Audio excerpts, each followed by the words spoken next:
I am on mute still. How amazing is that? Let's go ahead and hide that. It just can't get it right, Maybe, each week, something new. So, well, it is the 27th of March, 2025. We're all home. We had one heck of a week.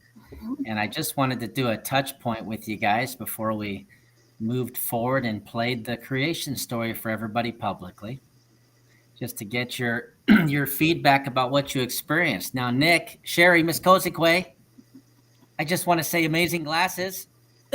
Jeez, yes.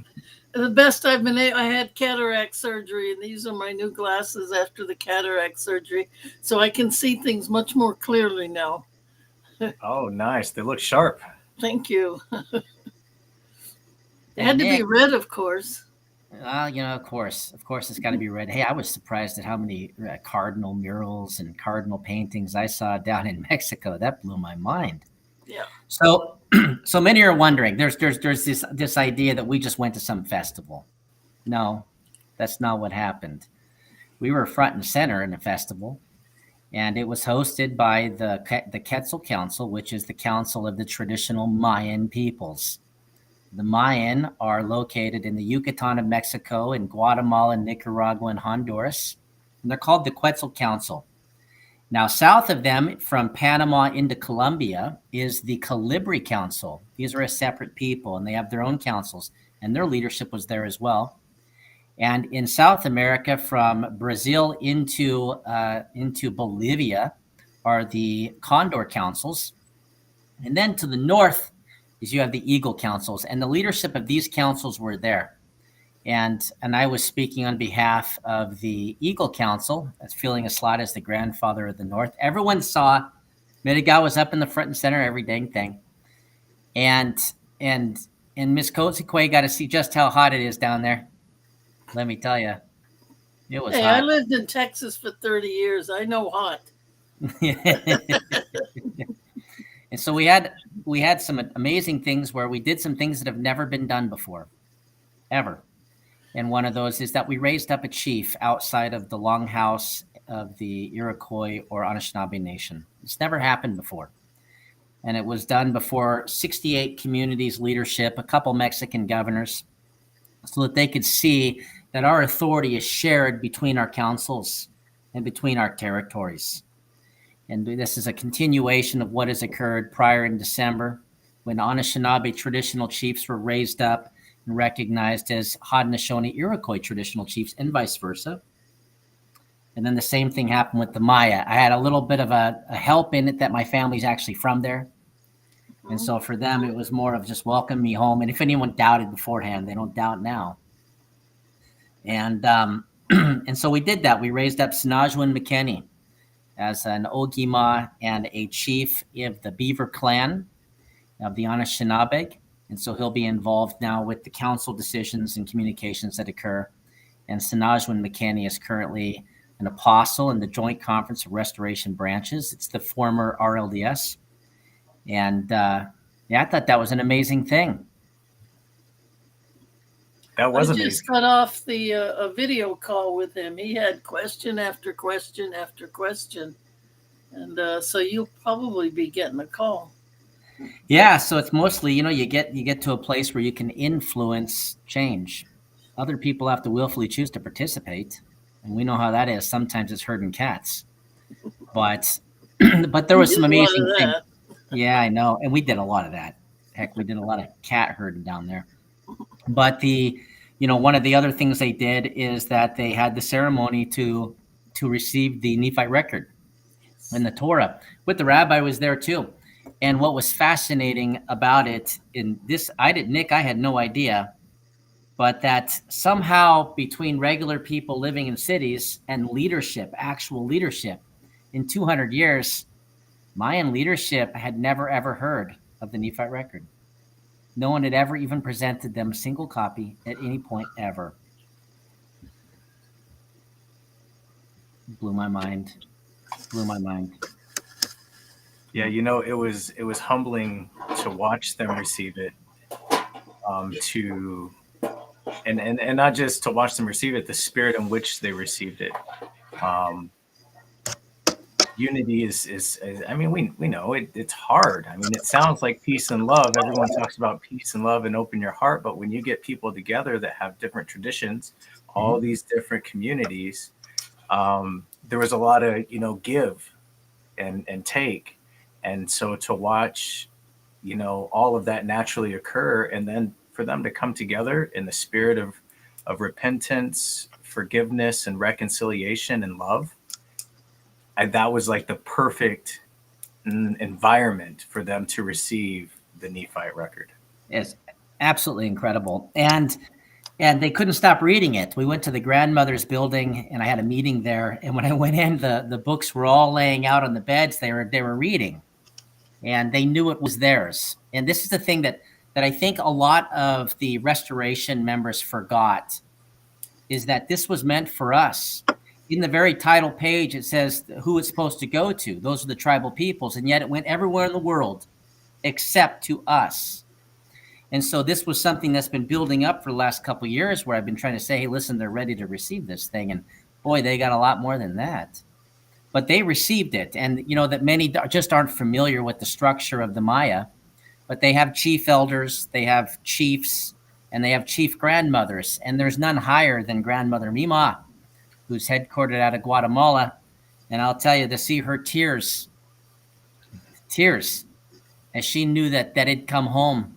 It had come home. And then to have the tokens and signs that are a part of our ceremonies to be seen by those from the restoration movements. And I'm sure there were those that were from the Church of Jesus Christ of Latter-day Saints that were a little shocked. I have been trying to say for a year, solid, they do the same things, but they have things in their hands. So you can't tell them to lose something. And these things are publicly given for free. So you also can't tell them that these are sacred and to be hidden when they came from us. And a couple of those I'll share right now, because we will be sharing today. We will be sharing the creation story that will be played in all of our lodges as we try to get control of the chaotic Christian and recenter them back to balance and plumb line. There were 3 tokens that were shared there. They're called tokens. They were teachings that were given. Hey, Nick knows when the Nephite records were handed out, we had to get them. When the peacemaker came, he gave us the law of love. And the law of love has 3 basic components. It's how you're supposed to understand each other, how you're supposed to understand your relationship with nature, which is reciprocal. It's not just take, it's given. And that first token, many don't know. I'm going to share an image here on the screen that let me see, did I get it up here? Here, let's pull this up here. Give me 1 second. I got an image uploading real quick, and I'll share you this. This image right here is the Mayan image. You see this everywhere. And many have no idea what this means. So what this means is in la ketch, a la ken. It means I am you and you are me. This is how they greet, okay? And there's 2 portions of it. So I'm going to take my guest hand here.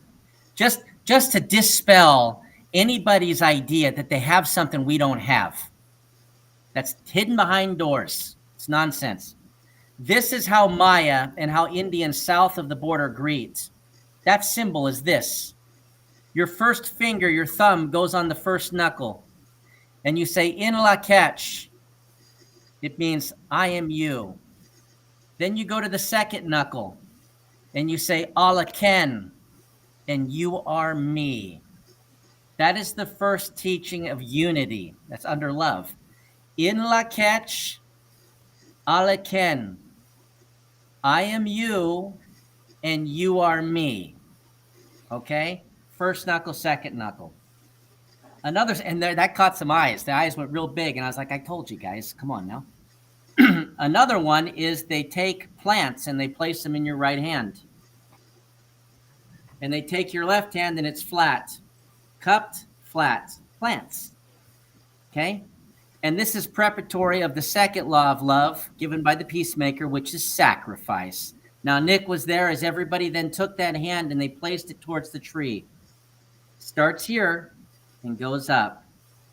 And you make an acknowledgement that you understand everything around you is sacrificing for you. everything. And that's why when you see people standing like this, cupped hand and flat hand, and they, what's the purpose of it? And I kept saying, you're missing something. It's about sacrifice. It's about sacrifice. The third one they do is the left hand then comes down and makes a cupping form, and the right hand goes flat. In the left hand is placed a seed, and you now learn charity. That's sacrifice from you. And from starting from this position of a cupped hand with a hand flat, you then raise your right arm to the square and you make a covenant with the Creator that you will give back, replenish, as the hand is turned and the seed drops to the earth. Those three things are taught in the Church of Jesus Christ of Latter-day Saints in their temple without anything in their hand. And they did not make those up. They are not made up. If the Masons are using them, they got them from us. Remember, we're saying it's out of North America, not out of Africa. And even now they're saying it's out of Europe. They're forgetting there's a bridge that comes back. These tokens are not made up. If you go to any Anishinaabe lodge or you go to any Mayan ceremony, as Nick saw and Miss Kozikwe experienced, these are common. They're not hidden. Anybody who's there is allowed to do them. Anybody is allowed to do them because you're here on this earth. So on one hand, people they should not be attacking the Utah LDS for doing these things. They are not made up. On the second hand, if you know, as I just explained, if you know that this is a greeting and it has two portions, in Lakech, a Lakech, I am you and you are me, and you do it incorrectly, you are mocking us. Secondarily, if you do this token here and you're missing something in your hand, you are mocking us, and we won't accept it anymore. Lastly, if you cup your hand and bring your arm to the square saying that this is a restoration, and you're missing the thing that's supposed to be in your hand, which is a seed, because you're making a covenant to replenish, you are mocking us. We also have a curtain that you go to and you get a unique name. That name is meant just for you. And the elders, it takes them months and months to determine who is it that the Creator sees in you. In you. And when we go to that curtain, it is unique to you. If you are in your temple going to the curtain and it's a name that is given to everybody on the same day and it's just the same name, you are mocking us. And you have to understand that. We are not going to give up what we have to take what is lesser. And these sacred things are not to be hidden behind toll booths. And so I wanted to start to show off by sharing that, Nick. You have anything to say on what I just shared? You saw it. Absolutely. I second all of that. And then to give you a third witness of it, if you just do a Google search of Ekbalam and you look at the Mayan ruins there, you'll see that they have statues that are more than 1,000 years old doing exactly what he just showed you. Exactly. I mean, you can say what you want and you can feel how you want to feel about it if you're offended. I would ask yourself, why are you so easily offended by something that is so good, that is meant to open the heart and unite the people? Let go of the pride and receive what's being given to you. That's right. As Ms. Kozikwe knows, they're opening these things up now. That community starts with communication and it begins spiritually first with our ceremonies. And then social and exchange, the other ways that we communicate and exchange build upon that. And the expectation is that these ceremonies that have been closed forever are now open to everybody. As Nick saw with the 52 Zioneers that were there, that all were welcome and all saw the same thing. These things are not going to be hidden anymore. Now, the Nephite record was received. And this book was accepted as their factual history. This is not a debatable thing anymore. You had the very highest councils from North, Central, and South America, and the highest Indians that exist in the Americas authority-wise, as well as the very highest of the Maya, who held that book firm and said it's theirs. And it's all true. As the rabbi was there and presented his proclamation in Spanish and in English, that we share one creator, that there is a divine code. We share this. We share the same teachings, 7 teachings. We may call them the grandfather teachings or the universal principles, but they're the same. That we have a profound alignment of purpose, and that together we're going to wait for the Messianic era. Now, these things, this wasn't any rabbi. This is their very top rabbi for their global Gentile outreach from Jerusalem. Now, did he bat an eye in any regard when the Nephite record was put next to the Torah? No. And the reason is that any record that directs anybody to the Torah is of the Creator. In the very first chapter of the Nephite record, that many know as the Book of Mormon, declares that a man named Lehi, leaving Jerusalem, sent his sons back to grab a copy of the Torah, which has largely to do with why many of our teachings in North and Central and South America are so darn similar. Now, we worked out this unity again in 2023 without any churches, on our own.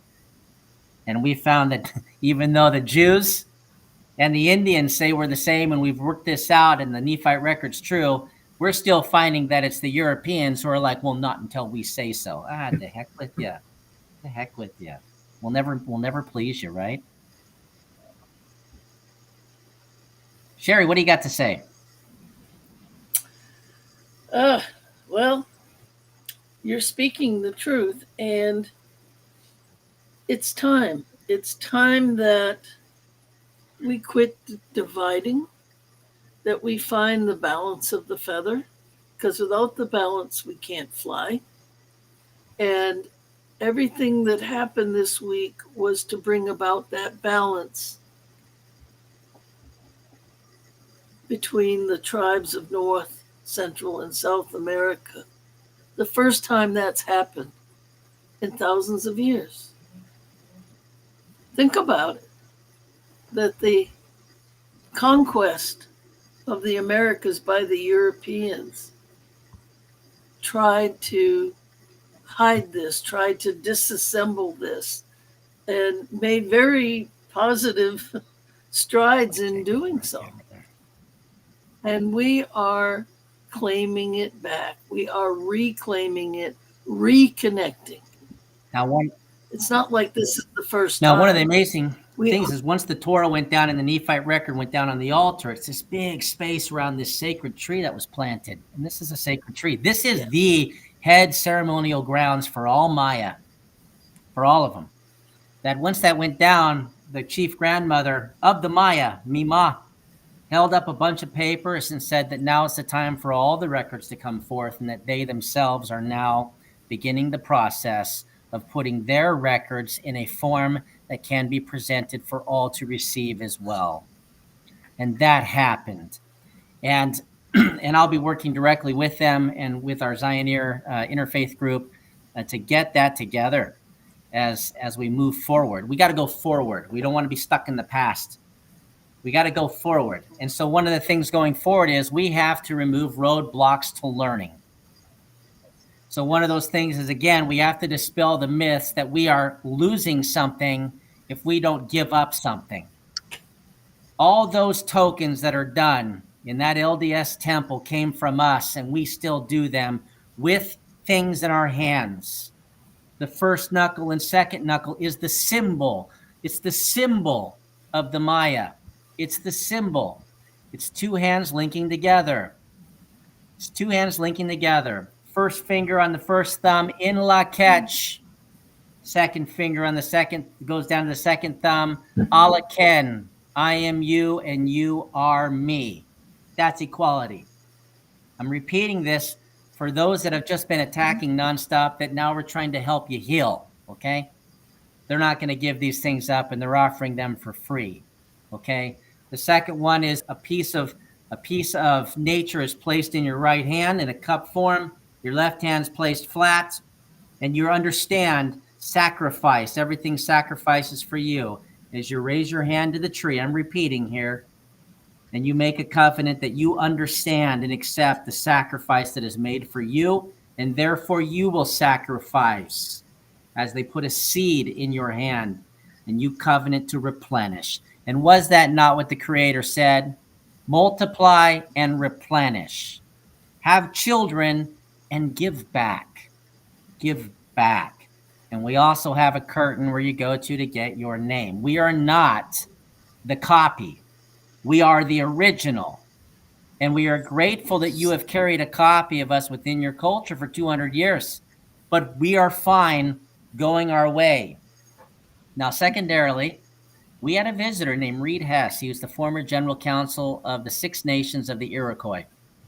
And he is the acting secretary of the Church of Christ that was filed April 6th, 1830 in the state of New York by Joseph Smith. That was accompanied by a filing of charter and bylaws, which has been held by the state of New York ever since. This trust still exists. It's the first one filed. And in fact, when they transitioned to the IRS in the early 1900s, they backdated organizations and gave them numbers. And he carried the actual original number that was given to Joseph Smith when he filed his church, and even the modern one is stated on there, referencing directly back. And he's giving that back to us for us to bind the other branches to. So no one can say that they're the original church when the original church was filed April 6th, 1830 in New York, and is currently in the hands of the Indians. This is what it is. I watched you I've sign seen it. the bylaws. I've seen the charter. Yes. That's right. I have the pen that you signed it with. That's right. I think I should frame it. That's Now- beautiful. Can I add something real quick? Go for it. Something that just Yeah, came to mind, go Ms. Kozikwe, when you were saying about the feather teaching. I just before I lose it, I want to share that it's something that I noticed about the Mayans and all the people that were there, were how natural it is for the people to follow the wisdom of the mother. And so what I see as being the balance, some of the balance that's coming into the restoration branches, hopefully if they choose to lean in, is to not only remember the covenants and the promises and the teachings of the fathers, because that's what the Jews are really good at doing, looking back to the fathers. But as all of this comes together and these relationships are nurtured, not only will we remember the covenants of the fathers, but we'll be guided by the wisdom, the love, and the compassion of the mothers.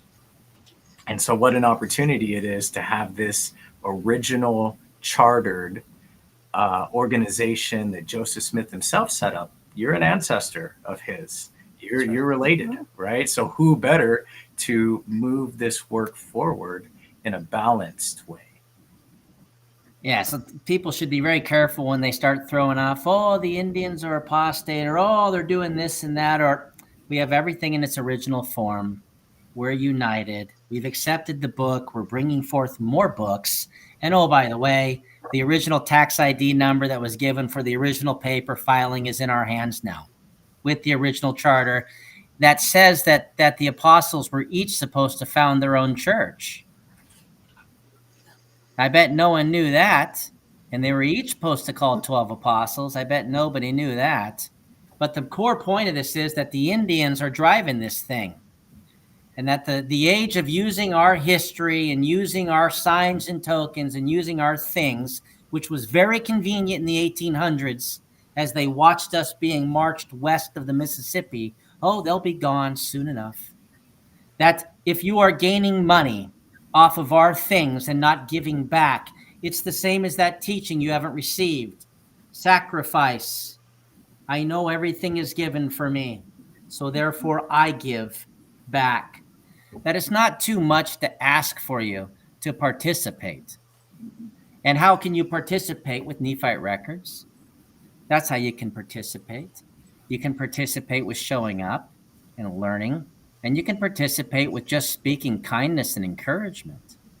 There's far too much hate going around. So one of the things we wanted to dispel is that we don't know what's going on as well. We have a movie that's 93 minutes long that is the creation story. These are all made in response to a massive amount of attacks that came from one organization out of Utah. And so we said, well, then fine, we'll just make our tokens public at the event. And they did. And it was opening some eyes. And we have more. And then secondarily, in all of our lodges for free, we'll provide you the information of the creation story so that you know that heaven is just not a place of a bunch of men in a frat party. That there's more of a balance going on here. And so nobody should be using our things as a key block, key clutching anybody's growth in any regard, because we'll certainly just go on our own and move on our own. And we're bringing large groups with us as well. And so now secondarily, I'll say this. There was some comments made that we just went to an event that was already I went to an event where there were thousands of people and I was put up on a stage and allowed to talk, called The Grandfather of the North, and it's recorded. Now, due to also, and Nick knows this is true, we had to plan to stream this thing. But when we got there, the attacks were so incredible. It's as if there is a group of people who do not want our history brought forth. Certainly don't want us to have the Nephite record, and certainly don't want us showing some things like those tokens. But we got there's Nate's background. We have a professional, we had 2 professional camera crews that were there that were recording. And now the main thing is that this was done in a, good to see you, Misty. This was done in a professional manner due to the attack, so that how we are received is not altered or diminished or attacked. And so these are professionally being done. And when these get released, if there's already enough release, we should be getting some apologies. Their forgiveness has already been extended. Forgiveness has already been extended. But there are doors that were closed. And those doors most likely will not open for some groups again. And that had nothing to do with me. That had to deal with those who believe that they have more than us when they got what they have from us. And so therefore, once again, we know the handshake. We still do it publicly. I am you and you are me. First knuckle, second knuckle. We do these tokens too. We do these tokens too. We do them, but we do them with things in our hands. You're the copy. We're the original. And I'm just going to repeat that because there's going to be a rude awakening after the video is played. These are not just any Indians. These are the Eagle, Condor, Quetzal, and Colibri councils of massive populations of tribal peoples. The United States and Canada maybe has done a good job of partitioning these off into little prison camps. But south of the border, these are autonomous peoples living in the jungles. And they don't have any time for this nonsense. They're not going to let corporate nonsense occur in their communities. I am a Mayan chief, and I am recognized there. And that was clear to everybody. And so I'm going to play a quick snippet of the intro of a talk I gave in front of all those people. And then we're going to cut back and do last thoughts before we play the creation story, which again should then just wipe away any more myth about who you're relating to and who the Anishinaabe are before you come into our lodges and treat us disrespectfully. Not going to happen. Over May, June, July, and August, there will be 60 lodges stood up in 68 Mayan communities where they will have video conferencing technology, Starlinks, and solar power, and the ability to communicate instantaneously, as then this also begins through the Colibri. We've been invited down to the Colibri in Colombia as well as the Amazon. Within the next 2 years, there will be instantaneous decision making. They're not one massive lobby, and they're not going to let corporate churches play games anymore. Neither are we. Take it anymore, not now. Right, night, Nick. That's right. Yes. That's right. And if there, let me tell you who. I heard a story when we were there about from a descendant of the anti-Nephi Lehites. Yep. they talked about bearing their weapons of war. And so I know that the people who are dissenters or who are from the L-DS church that are going to have a problem with anything that's being said, I just want to invite you to consider who these people are. These are the people who you've been reading about in Sunday school since primary. And there's no question about authority. It's the promises given to our fathers. And they have a lot more on the peacemaker than Christians do. And it just hasn't been revealed yet. The Nephite record has more than the New Testament. And what hasn't been revealed is more than that. And as these things are coming out and being brought forth by the chief elders themselves, the place that, and I'm just going to say it the way it is, that the European Christian is placing themselves is in opposition on land they are guests in with the very tribal peoples of the land and the traditionals. Placing themselves in opposition is not a battle you're going to win. It's not a battle you're going to win. And so all that is being done is inspiring them to blossom what they have out, to consume your attention. And in consuming that attention, then you will ask the question, okay, tithing is a law. But what does tithing have to do with receiving information? If the Indians give this information for free, then why are you using our information from our ancestors as your wins today to make profit off of the poor? When Jesus went into the temple courtyard, it had been turned into a market. And he got upset. Why? He wasn't mad at the people. These were poor people selling things to get gold. If they could get money, little things from Rome, they could pay the priest at the door to offer their prayers, to receive blessings, or receive teachings. And that's why Jesus flipped the tables. Why'd you turn this teaching house into a toll booth? And so what I'm telling you is if you are paying tithing and it's being used to prevent you from receiving information unless you do further control things, then I will repeat, all of the tokens that they provide you in the temple, the first knuckle and the second knuckle, that's the symbol of the Maya. In Lakech, all Lakech. It's how they greeted every single person that was there. Secondarily, the flat hand and the cupped hand and the raised hand are a part of our ceremony and have been for thousands of years. And something's in our hand. And if it's not in your hand, you're mocking us, or perhaps you obtained it observing at a distance as the Indians were moved through Nauvoo heading west.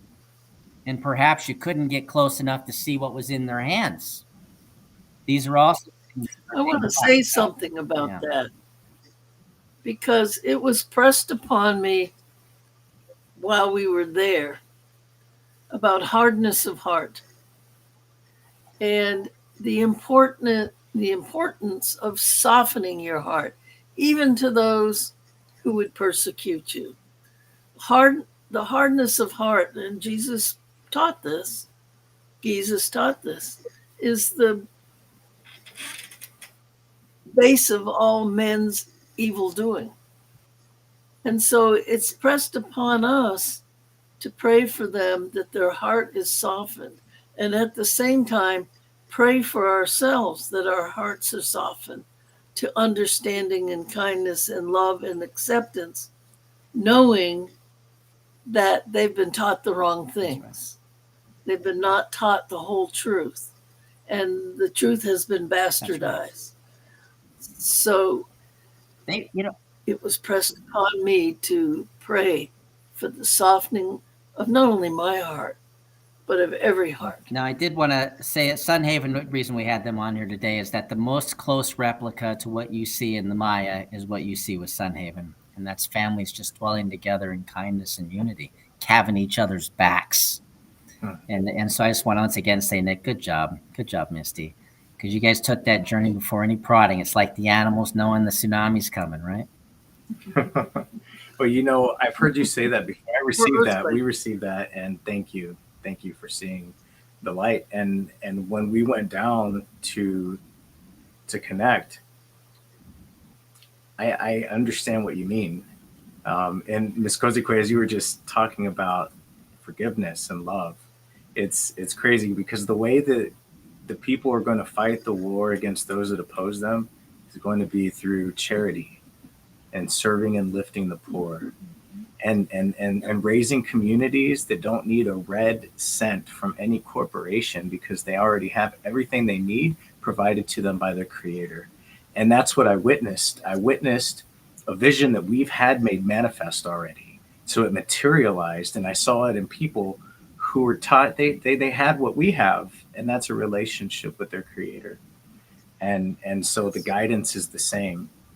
No matter where, if we're down in the Yucatan, if we're in Jerusalem, or if we're up north in Canada, or even down south in the Amazon, if a person's heart is open to the Creator, they're going to be led because He's no respecter of persons. That's right. Right. Exactly. That's right. Now, the amazing thing is it takes humility too, Mm. and knowing that when he walked there, he allowed them to name him by their own tongue and how they give names. And yet there's been way too many calling themselves saints that are slamming into Indians' throats that he was walking around calling himself Jesus Christ just because it's written in the book, not understanding that was a translation for them to receive and know it related to what they carried in the Bible. But that's called legal fiction. It's why is there such a thing as Germany and Germans? There are not. There's Deutschland and Deutschlanders. But for Americans, white people, they need to see what they're able to understand. The whole time they've been saying the Indians are missing something. The whole time they're talking about the same peacemaker, whether it was with the Iroquois and he said, I'm connecting two teeth or binding two rivers, Ticonawida, or he's over at the Great Lakes with the Anishinaabe and they say, where do you get your power? And he says, from there. And we called him Jesus, which is light, Jesus. Now, we will point out again, because I apparently have to teach this, but his name was Yeshua when he was in Israel. And it was 350 years later, after he had left there, in 383 AD, that the name Jesus came into being. It's when Yeshua was translated into Greek. They do not have SH. And from there, it was translated into Latin, where the Y became a J. And that's where the fruition of the word Jesus came from. Moshiach is Messiah in Hebrew, and that was translated to Greek into Christos. He was never called Jesus in his lifetime. And so you need to calm down. If you say, but he says you got to call him by his name, then call him Yeshua, or calm down. When he came to us before 40 AD, we were calling him Jesus, okay? Long before Jesus. So we think he's turning his head to Jesus because he's hearing Jesus, light. Now, when this character, when he went down to the Yucatan and he was with the Maya, they weren't called that. They're all the same people. You separate them off one day in 1,000 years. There might be those in California arguing with those in Florida over who's American and who's not. It's nonsense. But that when he was down there, they named people by animals and they couldn't find an animal that met all of his attributes. And so they asked him, the great teacher, what animal would capture all your attributes? And he made a joke. He said, well, when you see a snake flying in the sky, you'll know who I am. I'm the only one that can do that. So they called him that, Quetzalcoatl, or, Colquecan, Catecal. These names mean something. And so do not be surprised as these are the Nephite record and scriptures are translated into their languages that they will use the name that they called him. Because when they see him, they will call him by how they know him. And he will not reject them any more than not a single Christian is calling him by the name he was called when he walked around in Israel. It was Yeshua. And so even if you're not calling him Yeshua, is he going to say, I don't know you? So people need to really educate themselves and slow down with some of the attacks. It shouldn't be the case that the Indians seem to know more about the history than you guys do. And so these things are changing. What else was there? Oh, so we're going to hold off on the full thing until we get the two documentaries. Once we get those, we're going to share those publicly to all. Right now, just because you're here, I'm going to play a quick snippet of just a quick snapshot of when I spoke before the hundreds and hundreds and hundreds and hundreds of people. And I want to state that there was a rainbow that formed on a clear blue sky, dead center in the middle of the sky, like a rectangle, and it was just hanging in the air. And I'll tell you, Nick and Sherry, that's the strangest thing I've ever seen. Yeah, I've never seen one come out of the clear blue sky like that. And it usually takes water. Twice. Now, the next day, when we were taking the nephite record up to the altar, when we stood up there, same thing. They stopped the whole ceremony because on a clear blue sky with not a bit of moisture anywhere, a darn rainbow appeared across the sky, and it was like you could feel everybody knew the very same feeling of a miracle that Noah must have felt when he saw one for the first time in the sky too. But there was no water. There was no clouds. It was just rainbow. It was just light. Yep. Just light. It was absolutely fascinating. So what we're going to do, and this is our message to those that want to keep clutching that they have more than us, is I'm going to play this, or that I just went to a festival. No, we headlined the festival. We headlined it. And it was all about the Book of Mormon Nephite record. And it was all about the Zioneers and Midigat coming home. At the very end, they all saw my bundle was split into 3. The chief grandfather elder who controls the massive ceremonial grounds received my council fire rock to keep it there. The chief grandmother of all the highest Indian you can get in the Americas. She's also the head grandmother of the Maya. She received my scroll, which they affirmed is real. She received my scroll and the teachings of it to keep with their records. And my ceremonial pipe will be maintained. The 8th generation will be maintained for 1 year in La Ventana, which is a community near Palenque. That'll be made the governing headquarters moving forward for the majority of our projects. And so this was a symbol for everyone to see Midigat's home. I went home. And so then I carried now on my chest, I carried the eagle and the Quetzal as I speak for 2 councils. I speak for those of the north as well as those in the center. And as Nick knows and Sherry knows, I might be one of the few Indians that can walk through both as an equal with no drama and can be called chief. So attacking me does no favors to any corporate church in any regard right now. And I think you saw that, Nick and Misty. Yeah. Not just us, hundreds of people. Hundreds and hundreds and hundreds. Mm-hmm. So, and as we know, Don Miguel Ruiz, you can't take anything personally because the drama is all about the person doing the attacking. You know, when you're pointing the finger, there's 3 pointing back at you. We have to stand strong and stand against that and fight it with love, because you can't fight it with hate. You can't fight it with words.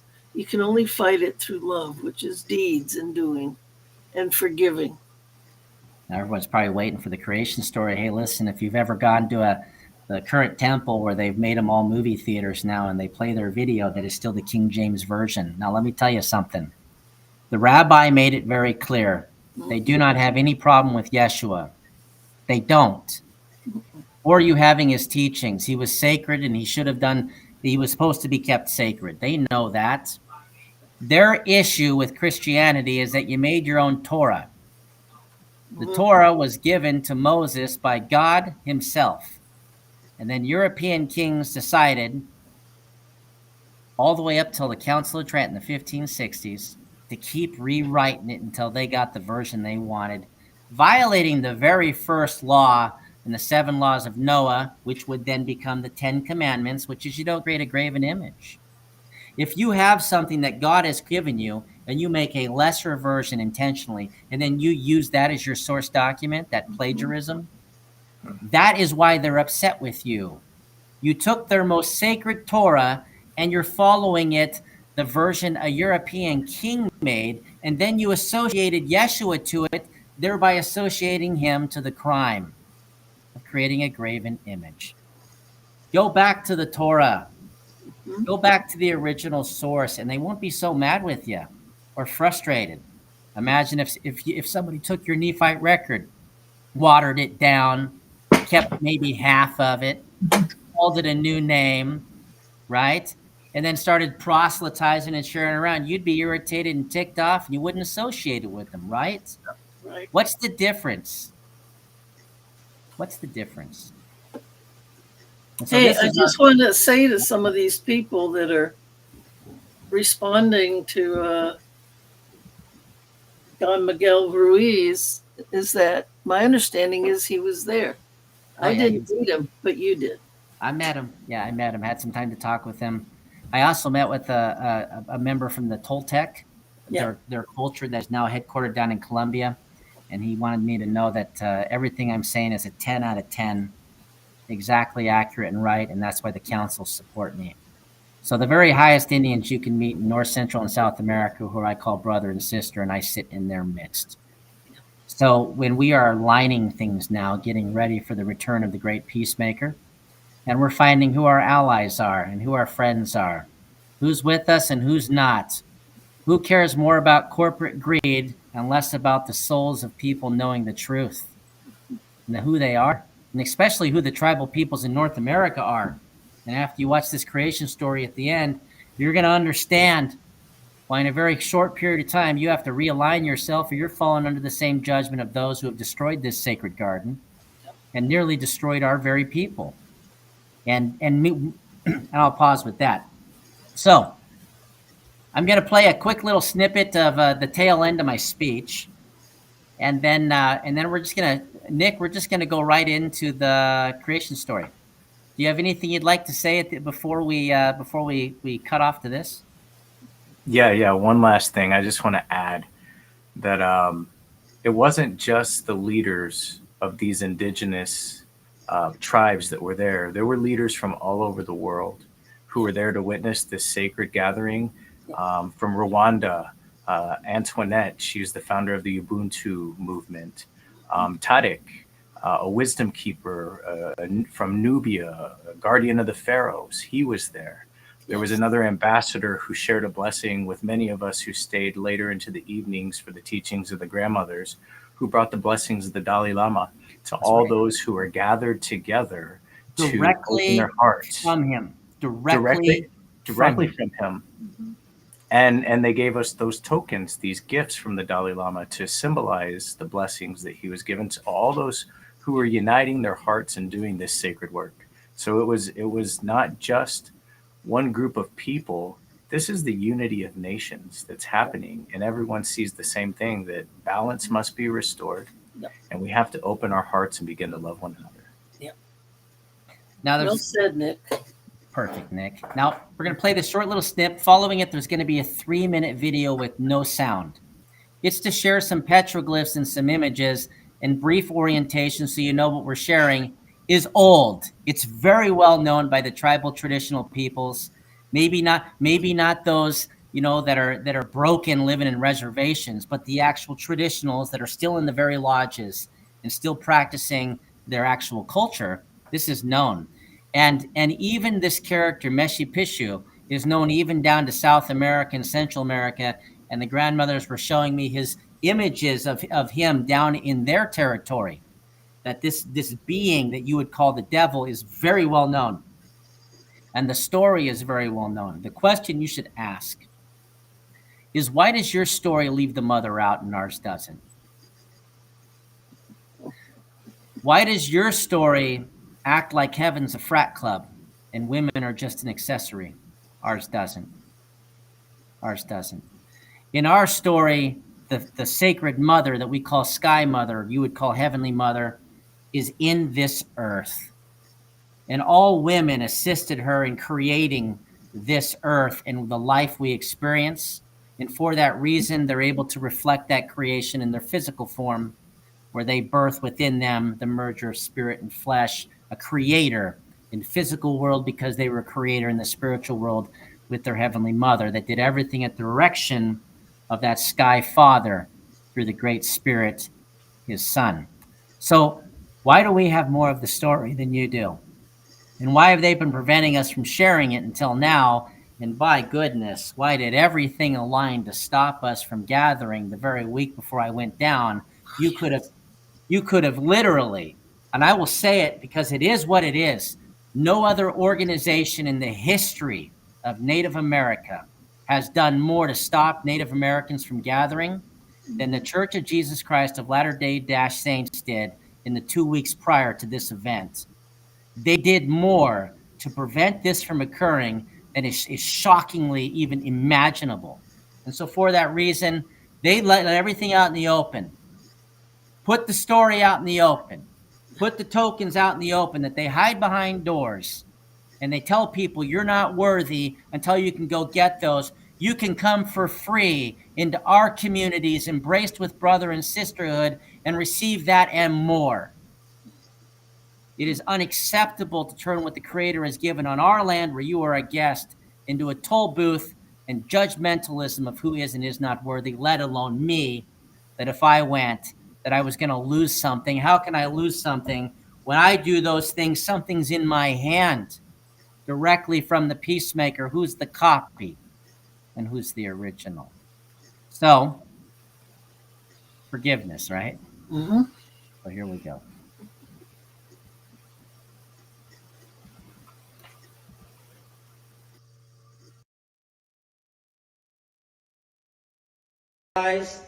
Have committed and consecrated to building bridges across rivers, literally, just to return our history to us that they've carried for 200 years.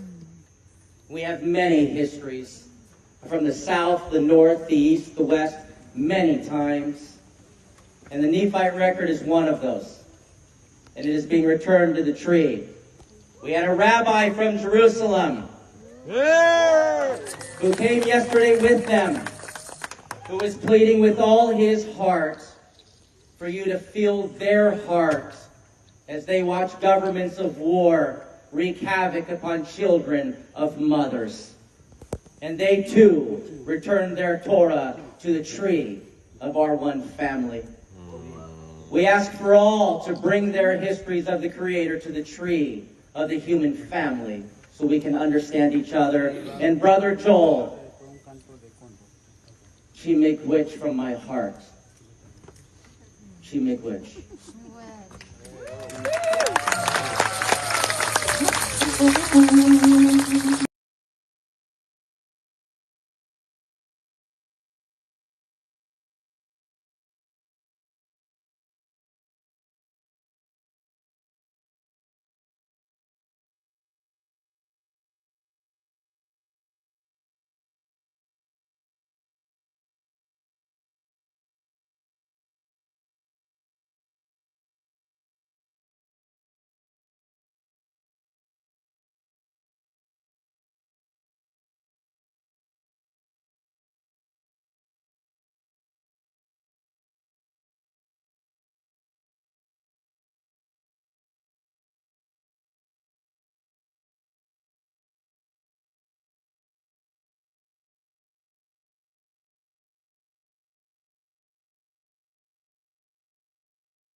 were created and positioned in the Gijigong sky world.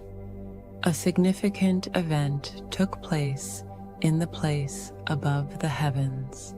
The Gijigikwe Sky Mother descended from where the men of the sky resided as companions to the Gichi Ayan, Sky Mother, the Sky Father, and Gichi Ojichag, the Great Spirit.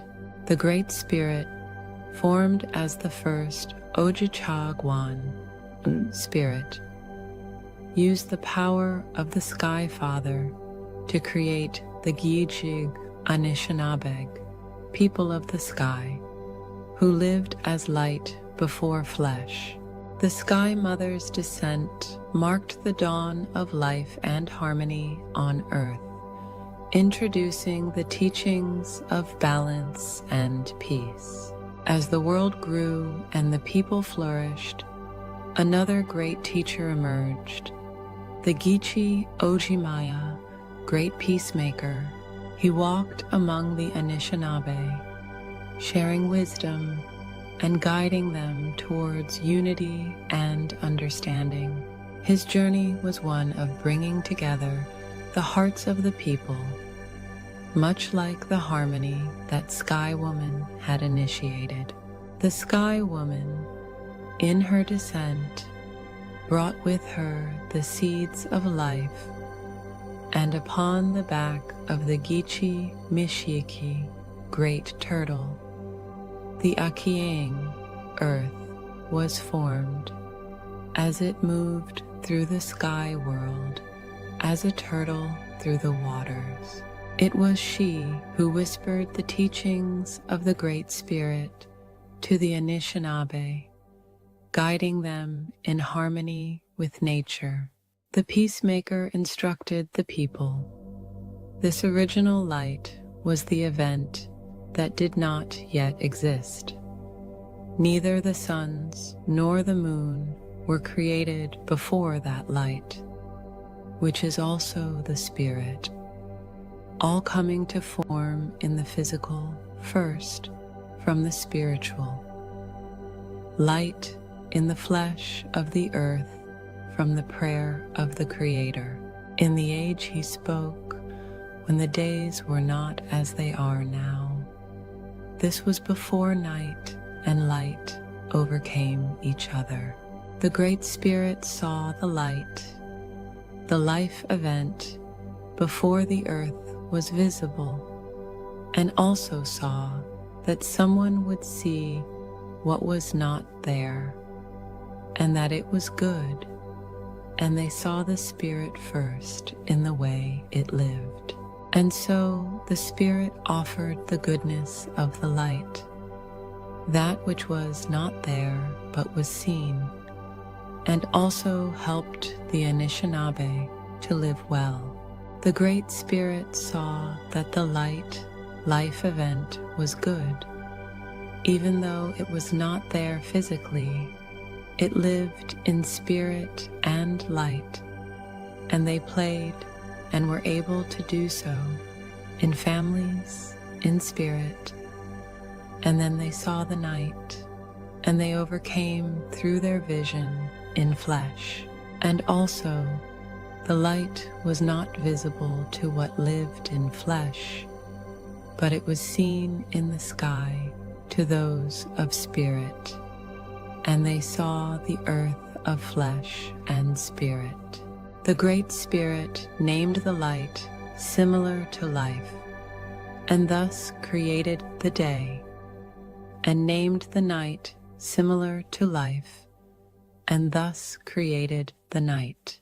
And then it was night at that time, and it was night, and then it was day at the time, and it was day. And so the night and the day lived as one prayer. The Great Spirit said, "Let there be a great expanse in the midst of the waters, and let it divide the waters on the earth from the waters above the stars.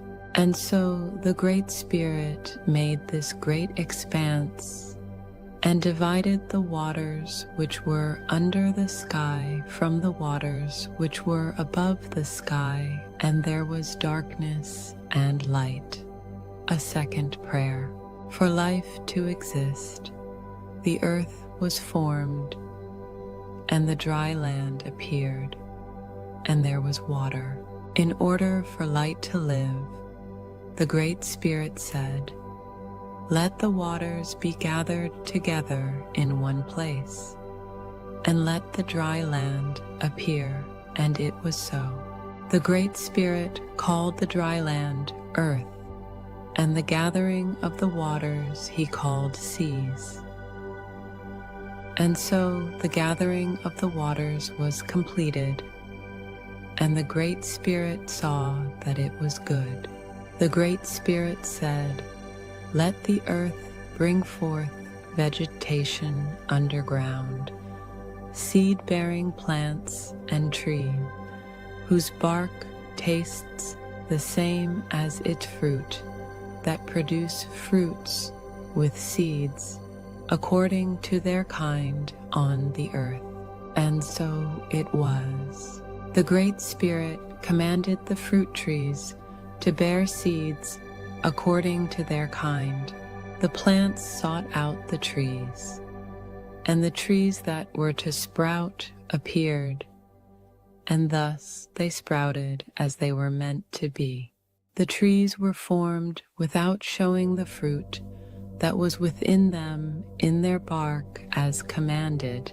The plants reasoned that if the trees were to bear seeds according to their kind, then so too must the plants, and they were heard by the Sky Mother, who was within their midst with the Sky Women. And so it was that the plants rose up, bearing generations to their own kind. The first of the Sky Women, called Sky Woman, in that she was the first formed in the reflection of the Sky Mother, spoke on behalf of a particular fruit-bearing tree and its concerns to the Sky Mother, who spoke of their fear for their generations should their bark become edible like their fruit. And she petitioned the Sky Mother, who was in the earth, to let not their bark be edible as their fruit, so as to not endanger their generations from coming forth. And so it was that the fruit trees rose up, bearing generations to their own kind, with bark that was not edible as the fruit they produced. And the future Anishinaabe would know hunger as a result, which was not an intended part of the plan of creation. The Sky Father saw the disobedience of this particular fruit-bearing tree in petitioning the Sky Mother through the first Sky Woman, in disobedience to what was commanded of them, and while it was seen as good in how it was brought forth, out of the compassion of the Sky Mother, the Sky Father spoke to the Sky Woman in seeing her future disobedience as well with this very tree. This was done in a manner in which the Great Spirit was not aware. By this fruit-bearing tree have you cursed the land of your posterity, as by that fruit-bearing tree which petitioned you in opposition to me, will your children fall into a land cursed. This tree would carry the memory of its disobedience within its fruit, and would become the tree of the knowledge of disobedience, in that it carried the mark of the memory of the tree's disobedience, which would become known to any who ate from it, and the memory of good that can become evil in using free will for opposition to the Sky Father and Sky Mother's will. It is described as follows, as it would no longer be found in the land of the first Anishinaabe after this future curse came to being in the period after the prayers of creation.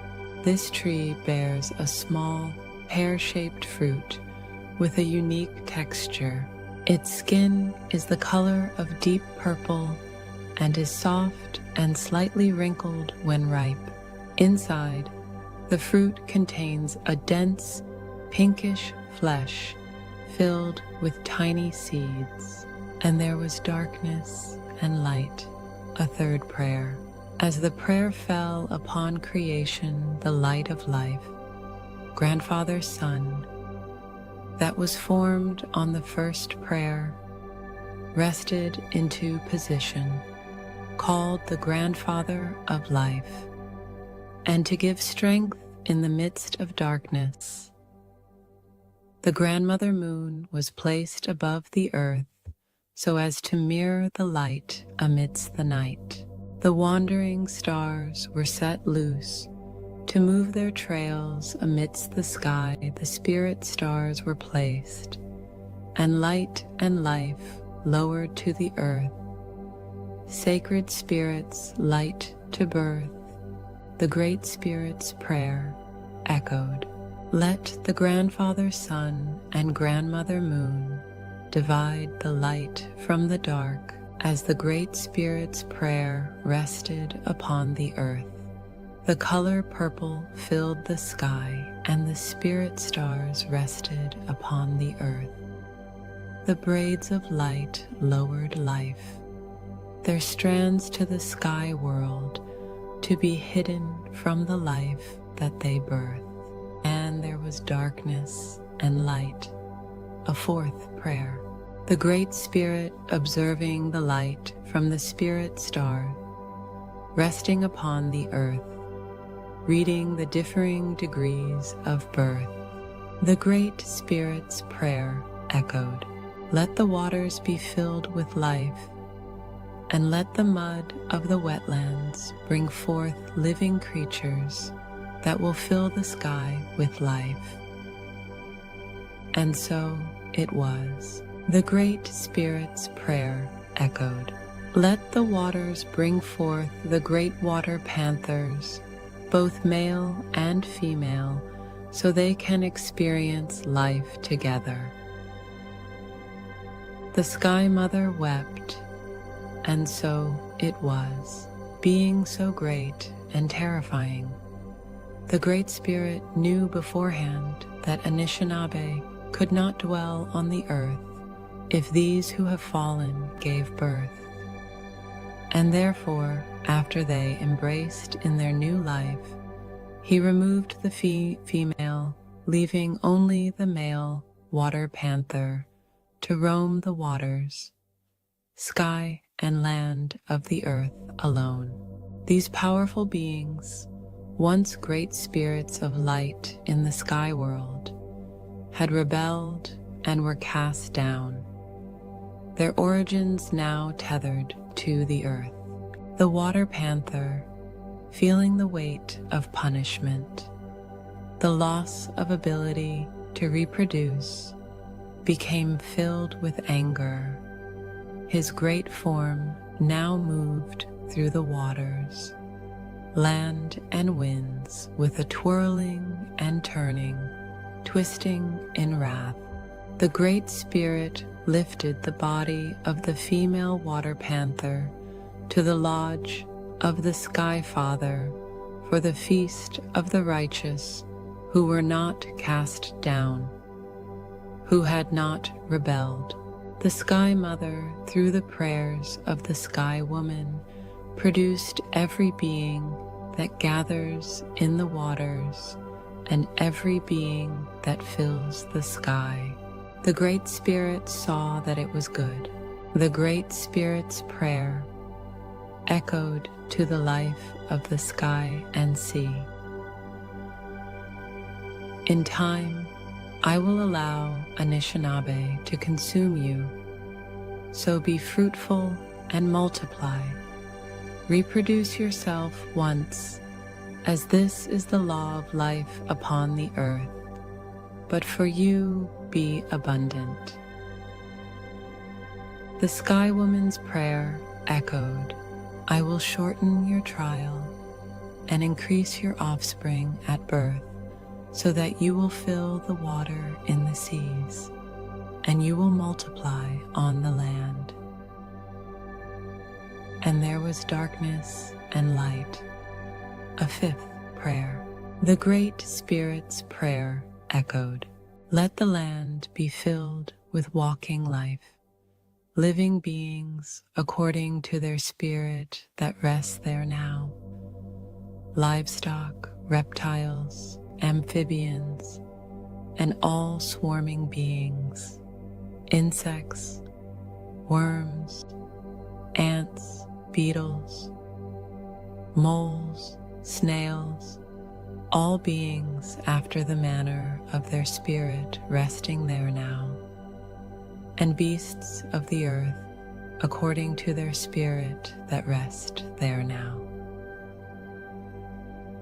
And so it was. The Sky Mother produced every being requested, directing the Sky Woman to bring forth every beast of the earth according to their spirit and kind as their spirit that rests there now. The Great Spirit saw that it was good, but he offered no prayer to the beasts to be fruitful and abundant, because he foresaw the water panther, the twisting serpent, would fight back again against creation, and so he withheld the prayer to not include him. The Great Spirit saw the watching beings who were also formed in his likeness and considered their thoughts, as they also had a portion of free will, and knowing they may be filled with jealousy for the full measure of perfection in the Anishinaabe, he went to the Sky Father's lodge. The Great Spirit's prayer echoed, Watchers, we will make the Anishinaabe in our image, the perfect creation, the seventh form, upright and reflecting my own image that I used to organize the world, how I made you, and in our likeness of the Sky Father, Sky Mother, and our own, with good ways and judgment. If this being lives up to his perfect creation, they will steward to the life of the sea, sky, and all living things upon the earth. If this being does not, as has been with the giants before, or the 6 creations in the prior earth, each now dwelling in humility, the Anishinaabe as well will be lowered beneath all life and humbled by the earth. The Sky Father held the scrolls of the history of the 6 beings prior created who had failed as stewards of the earth, and his prayer echoed, I will cause that the scrolls of the history of the 6 beings to be brought forth to Anishinaabe before the end, before they destroy the earth, as the water panther will prevail over them for a long while. The gathering echoed, this will do. The Sky Father descended with the Great Spirit to the earth, which was in spiritual form as well as physical form, in that while physically it did not yet appear as it would appear in spiritual form The Great Spirit presented Michi-Buju, who existed in the reflection of the Great Spirit, in spiritual form traversed the entire earth as an Anishinaabe in spiritual form and greeted all life in spiritual form. Michi-Buju in spiritual form realized that he was lacking a partner, as all those he had encountered in spiritual form possessed, which had come into being from his prayers. Michi-Buju searched all of physical creation in its spiritual form and found no suitable partner, as the Sky Woman was with the Sky Mother, and the Sky Women within the earth, forming the physical forms of all spiritual life. The Sky Woman had not yet ascended into Michi-Buju's presence. The Great Spirit reasoned with the Sky Father that a partner would be needed when the Anishinaabe entered physical form, just as all of creation existed in spiritual and physical form. The Sky Mother was not yet ready to release the Sky Woman into physical form, and therefore reasoned with the Sky Father to give to the Great Spirit, who was walking in spiritual form amidst the spirits dwelling also in physical form, a companion who would also become another companion to the Anishinaabe when their spirits had entered the physical world. The Sky Father gave to Michi-Buju the spirit of the wolf to act as companion. Michi-Buju, for a while, had great joy in his companion, but longed for a partner even as all in spiritual form experienced in physical form, and knowing that the Anishinaabe would surely come, a partner would be required for the generations of Anishinaabe to come. The Sky Father and Sky Mother agreed. The Sky Father and the Great Spirit, with Michi-Buju, lowered to the earth as the Sky Mother and Sky Women rose from within, forming Anishinaabe in their image, in spirit and earth, according to the image of their spirit that rests there now. All life prior, brought forth directly from the direction of the Sky Father through the prayer of the Great Spirit, and the expressed love of the Sky Mother through the prayer of the Sky Woman, who acted at her direction. No tree or vegetation was yet visible upon the earth as it remained underground from the third prayer, remaining below the shallow until the sixth prayer and Anishinaabe had been formed, waiting to produce the garden for the Anishinaabe to rest within. The waters flowing in the wind had not yet fallen upon the shallow, as the waters gathered below the shallow for the great moment of creation, the purpose of creation, to bring forward the Anishinaabe, the seventh being of perfection. Rising from within the earth, the waters rested as a fog upon the shallow, covering the entire earth. From the fog, the Sky Father, the Great Spirit, and Sky Mother formed the Anishinaabe from the red clay of the eastern shore upon the Great Sea, forming the vessel by hand. The Great Spirit brought forth Michi-Buju, the first spirit he had fashioned, Even as the Great Spirit was the first spirit that the Sky Father had fashioned, taking the cowrie shell so as to join only a portion of the lowering spirit to the vessel, the Sky Father blew through the cowrie shell into the nostrils, binding the spirit into earth.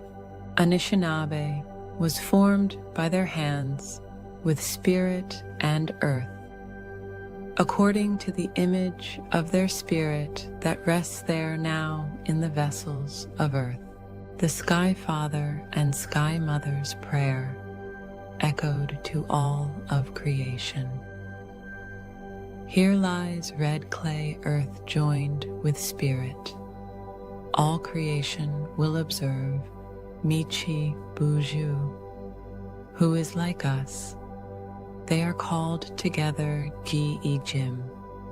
They are speakers, being like us they.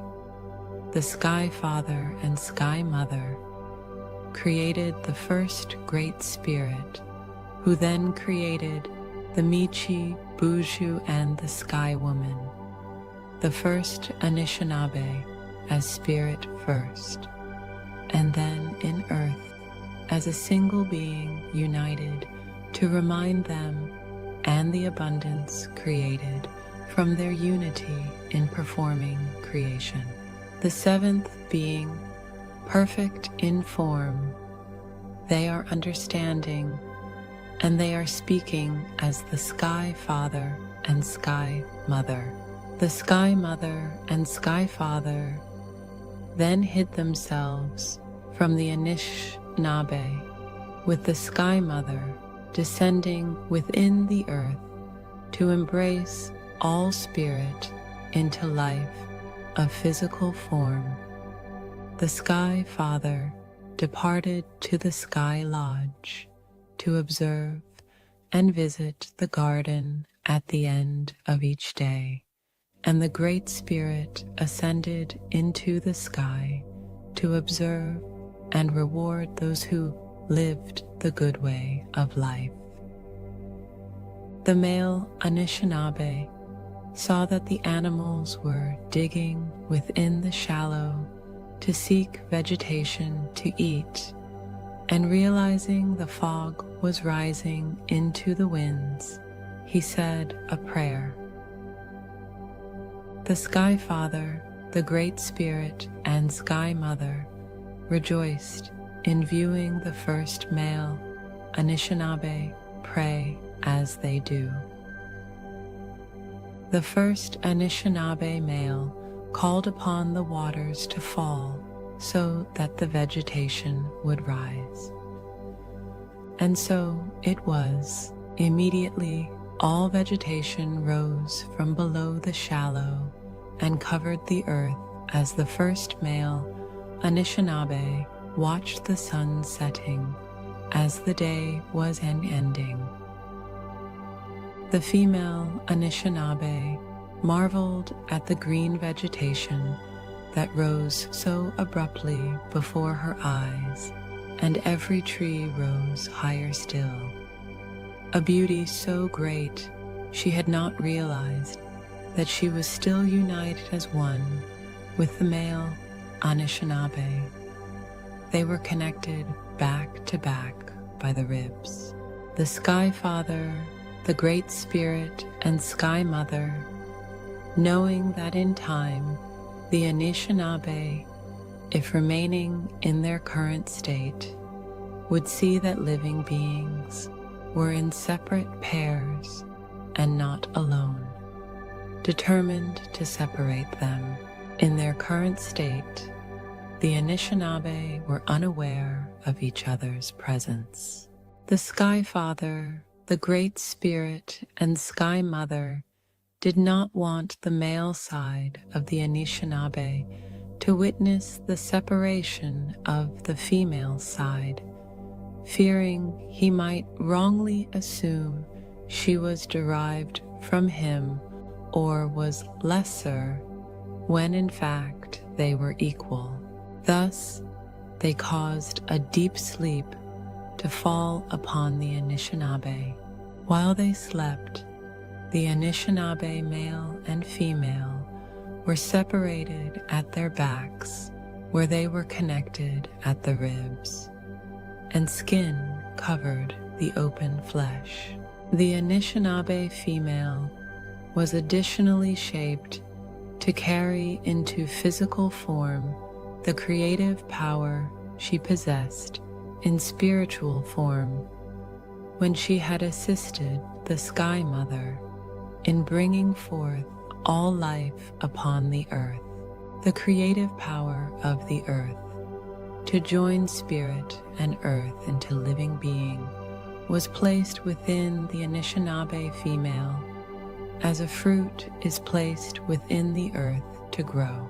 After separating the Anishinaabe into male and female forms, the Sky Father, the Great Spirit, and Sky Mother gave a prayer which was heard as thunder due to their hidden state.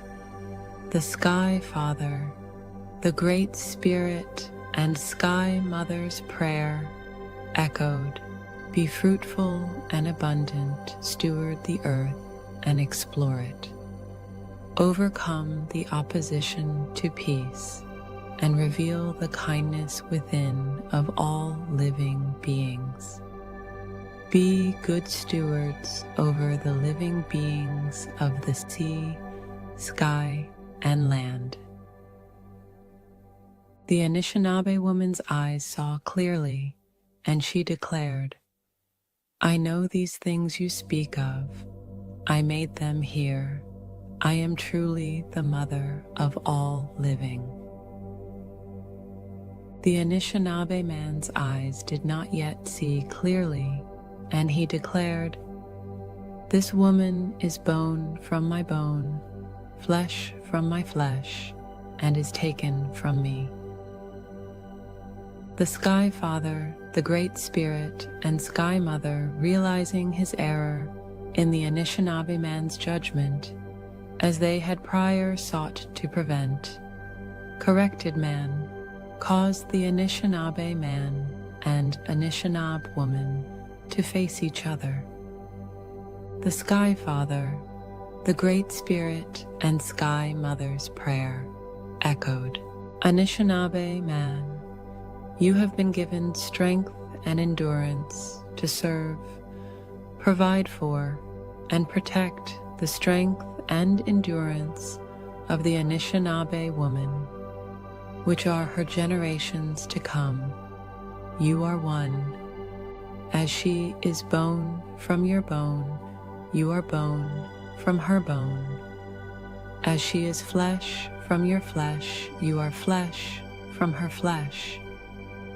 As all your generations will come from her flesh and bone, children male and female who make men, so be as one being, even as we are." The Sky Father, the Great Spirit, and Sky Mother spoke to the first man and first woman, who together had formed all spirit and cloaked living beings within a single drop of earth.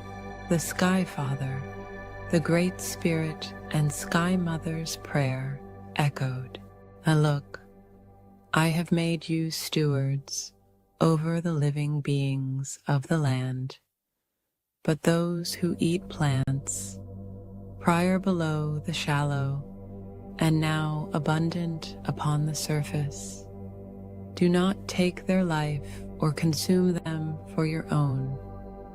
All plants will serve for medicine and food for every living being of the earth and sky.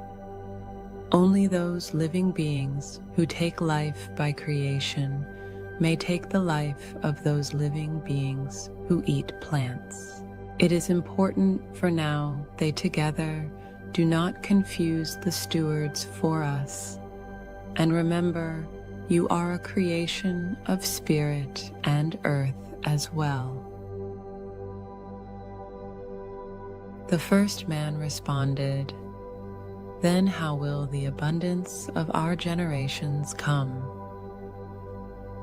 The Sky Father, the Great Spirit, and Sky Mother's prayer echoed, I give you every seed-bearing plant on the earth and every tree that has seed-bearing fruit. They will be yours for food, and you may eat the meat of animals that have died in their time, ensuring that the blood has left their earth so as to not offend their spirit.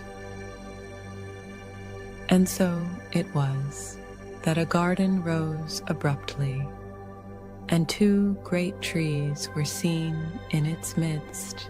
The great deer walked forth to the Anishinaabe, and they marveled that with its every step a prayer was seen as the vegetation divided and a trail appeared. The Sky Father, the Great Spirit, and Sky Mother's prayer echoed, the great deer will guide you from this place of your creation to dwell in the midst of the great garden.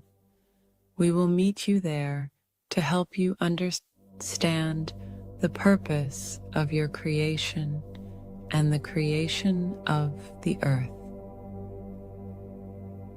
As they heard these words, the Anishinaabe were afraid to enter the garden, so they turned towards each other, facing eye to eye.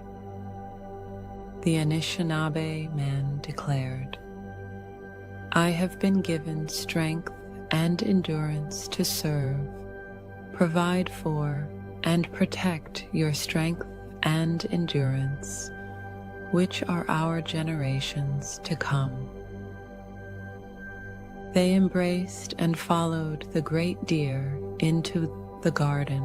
Upon reaching the great waters in the midst of the garden, whose fresh water stretched in all directions, they went to the mountain within the fresh water's midst. As they climbed, they came upon a great cave, and they followed the great deer to the top of the mountain. Standing upon the mountain overlooking a great expanse of nature, they watched as a great river flowed out from the great waters below, traveling south.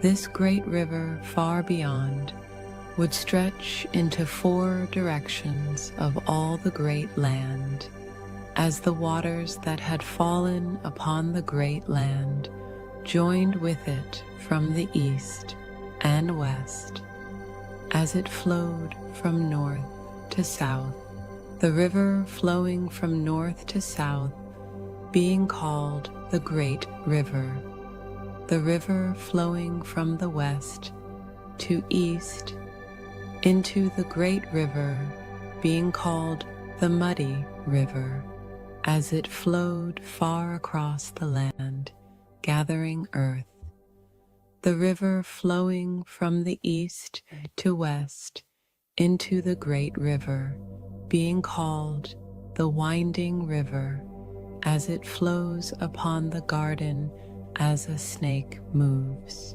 Many rivers flowed into these rivers from all directions, and the Anishinaabe could see farther in those days before the flood, as they observed a great cloud rose from an island in the midst of the waters directly south, a cloud that was colored brown as the earth until it was held high into the purple sky.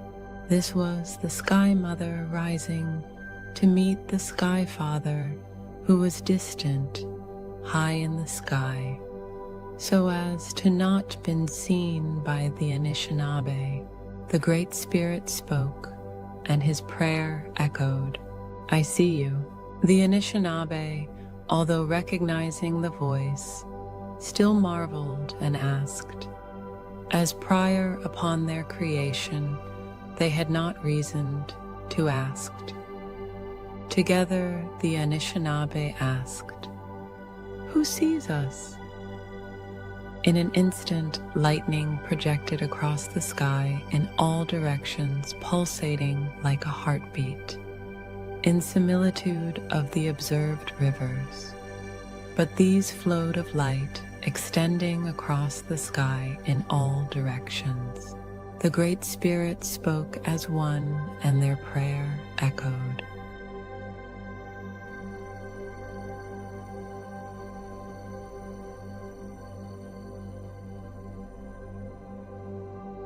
I am who does this.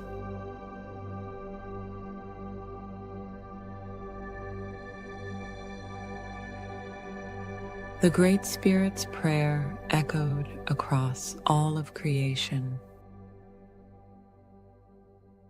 Of every tree in this great garden you may eat, including the tree of life, but the tree of knowledge you cannot eat, and never can your generations eat, as it will cause your vessels formed from the drop of earth to wither and pass back to where it came from.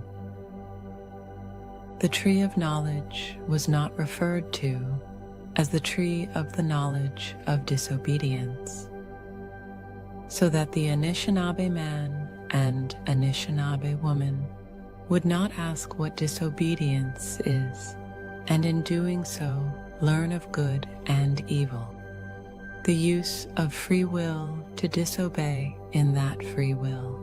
The Anishinaabe, having been created from earth by the Sky Father and Sky Mother in their image and form, at the direction of the Great Spirit, the Anishinaabe, the perfect seventh being of creation, understood their responsibility to bring forth kindness on the earth. The Anishinaabe saw themselves as a part of the Great Spirit, completely, and all living beings as equally a part of the Great Spirit. And they gave love and kindness unconditionally to all living beings, animate and inanimate, as saw no option to disobey, as this path was not presented to them, nor found in their understanding or reasoning as a possibility. The Great Spirit's prayer echoed across all of creation. Anishinaabe man, you will travel the vast distance of this great garden which is upon this earth, and give to all living things, animate and inanimate, within its boundaries a name from your sound, which we have withheld so as to inform creation who hears us now that while you are not us, you speak with the authority of us. The Anishinaabe man understood and remembered the names his spirit, Michi Buju, within had given to all things in spiritual form, and determined that in the sound he gave each being, it would be their name forever in physical form as well, and decided to name all things based on how they exist and in what they do. The Anishinaabe dwelt in their form, perfect in every way, but they wore no covering in their state, dwelling as all other beings upon the earth, in their form as created with no addition. All the levels of the sky and the earth and their dwellings were completed.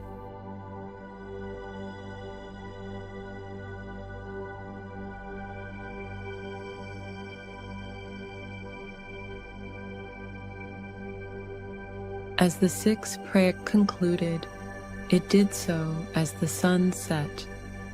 The Sky Father and Sky Mother saw all that had come into creation, and now that the Anishinaabe was present upon the earth, declared in a way they both understood that it as very good, and that the Anishinaabe would bring kindness to all of creation on the garden. As the prayer concluded, the Sky Father and Sky Mother observed the Anishinaabe lying together as one, and the Anishinaabe woman became pregnant with a male and female, which she birthed. Before the end of the day, the Anishinaabe dwelt together as father, mother, daughter, and son.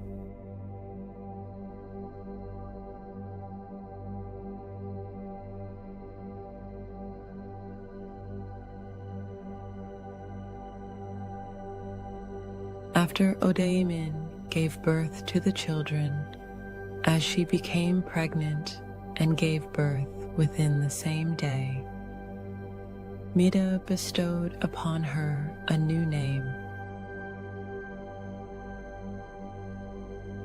He called her Ja'a, in that the path of obedience is through life and generations, acknowledging that the generations would surely come and continue onward.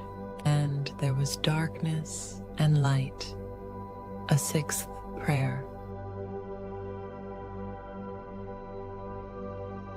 However, as the sixth prayer ended and the sun set, the Sky Father and Sky Mother descended in the great fresh waters, and resting upon a great stone structure together as one, even as the Anishinaabe laid as one, and they named this island even as the earth, a turtle resting within the waters, even as the earth rests within the sky, and declared in prayer, which echoed to all of creation, the work is done, commanding all of creation to rest, and even they rested, and there was darkness and light, a seventh prayer.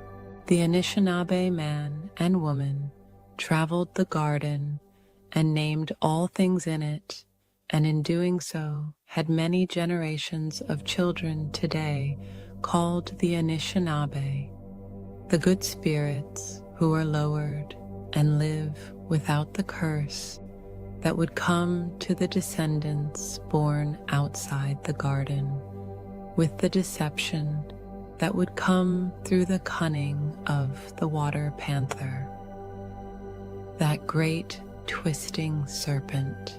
The Anishinaabe man and Anishinaabe woman returned to the mountain where they were first instructed to name all things, and having done so, presented themselves to the Great Spirit, again in the form of a mighty cloud that hid their forms. The Anishinaabe man declared, "I have done it."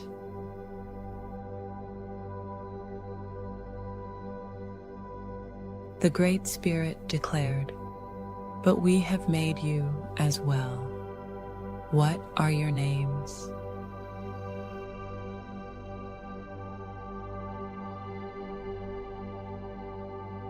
The Anishinaabe man declared loudly, "I have given sound and purpose to all things. I am kindness, Midi."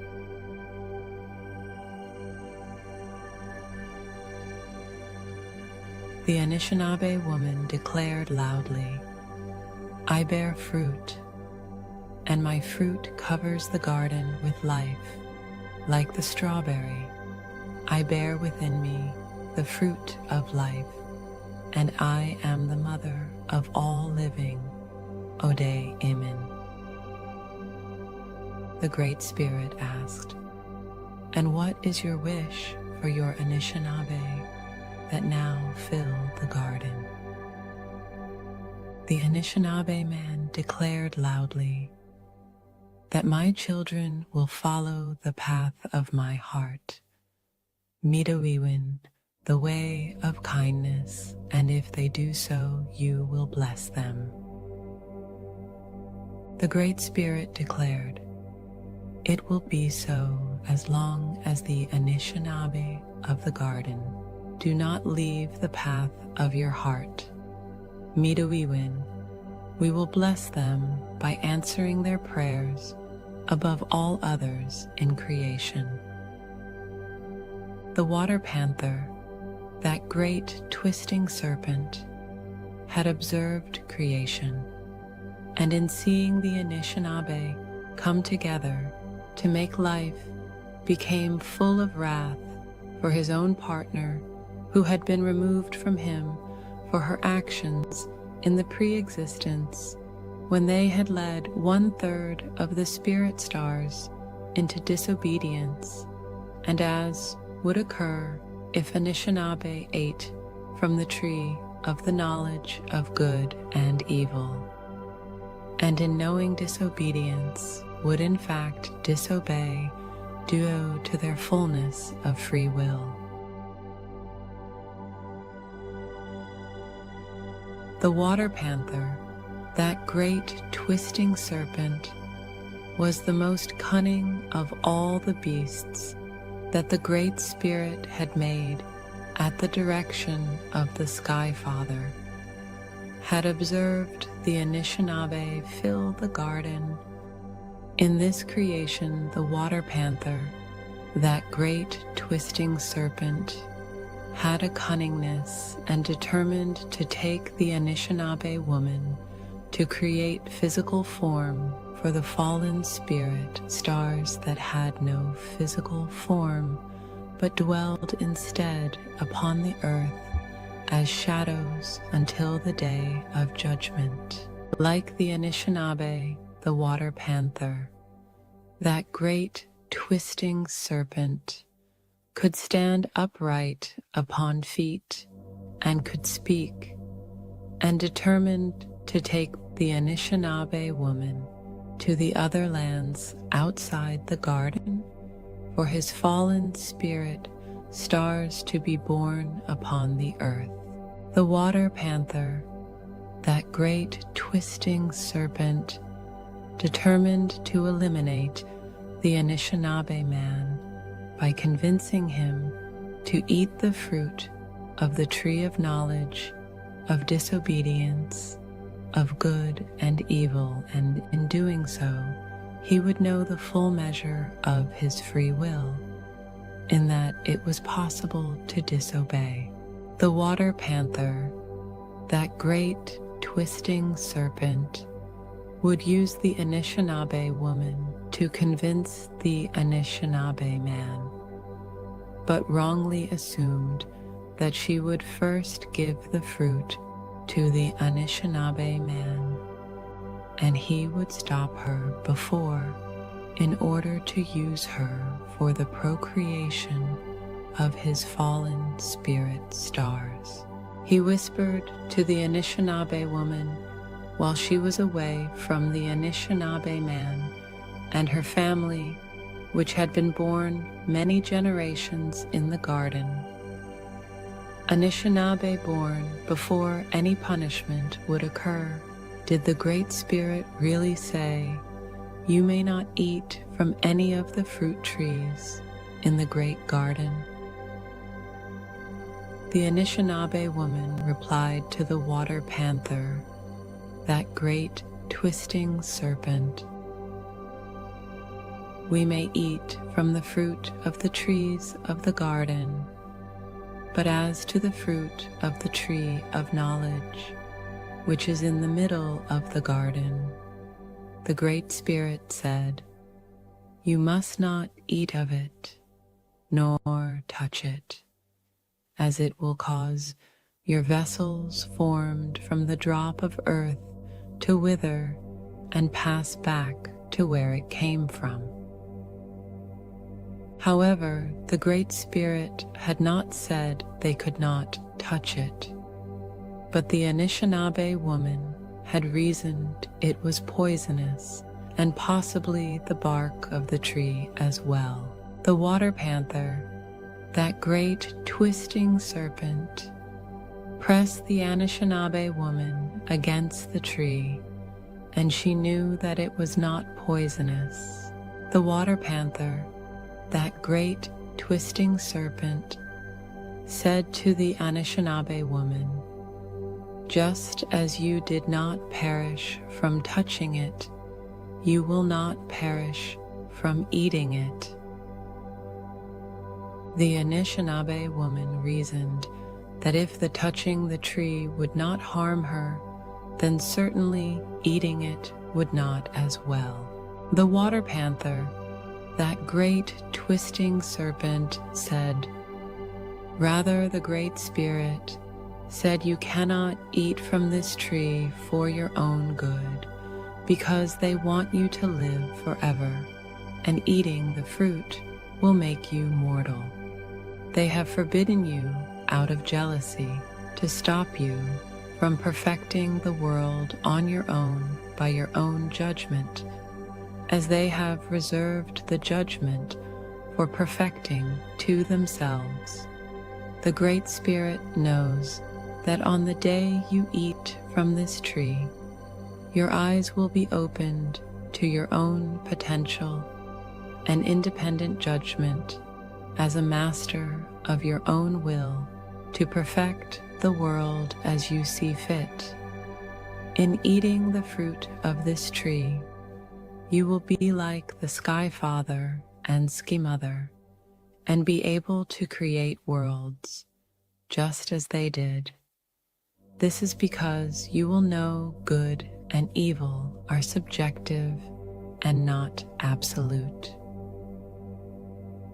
The water panther, that great twisting serpent, pressed the Anishinaabe woman and spoke with her over many months while the Anishinaabe man was with their Anishinaabe people who lived the good way.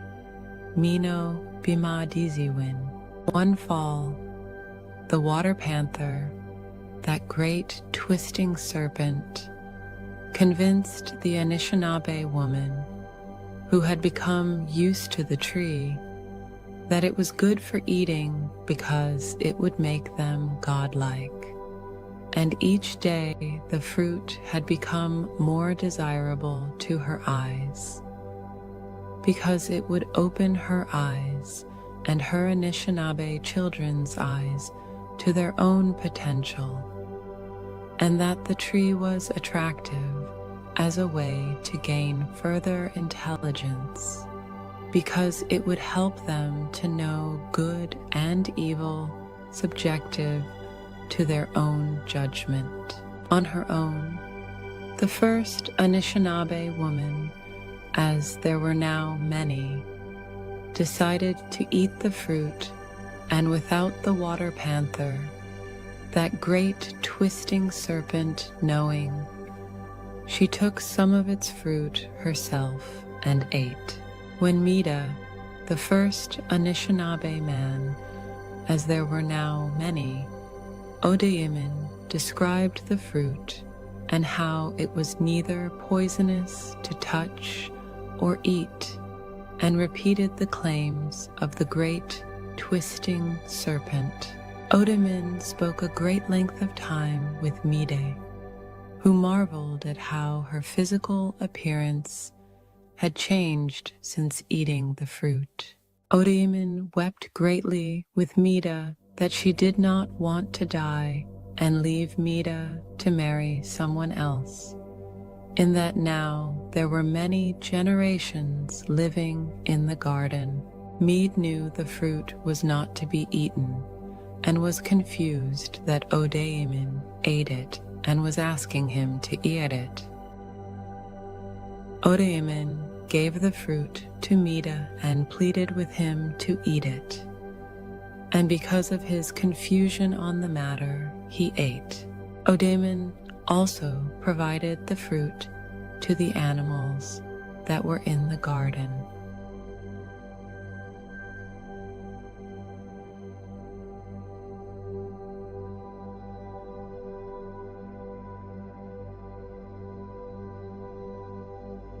In this moment, both Mida and Odeyimin now were aware that their original state was changed.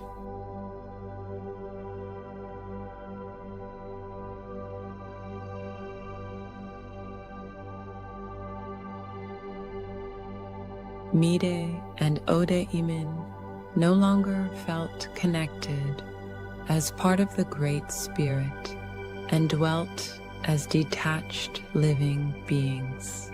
Mida and Odeyimin were aware they were naked, and they took leaves from the tree of the knowledge of disobedience and made coverings for their bodies. While covering themselves, but not completed Mida and Odeyimin, the Sky Father and the Great Spirit entered the garden as they did every afternoon prior to the end of the day. Mida and Odeyimin hid themselves by climbing into the trees.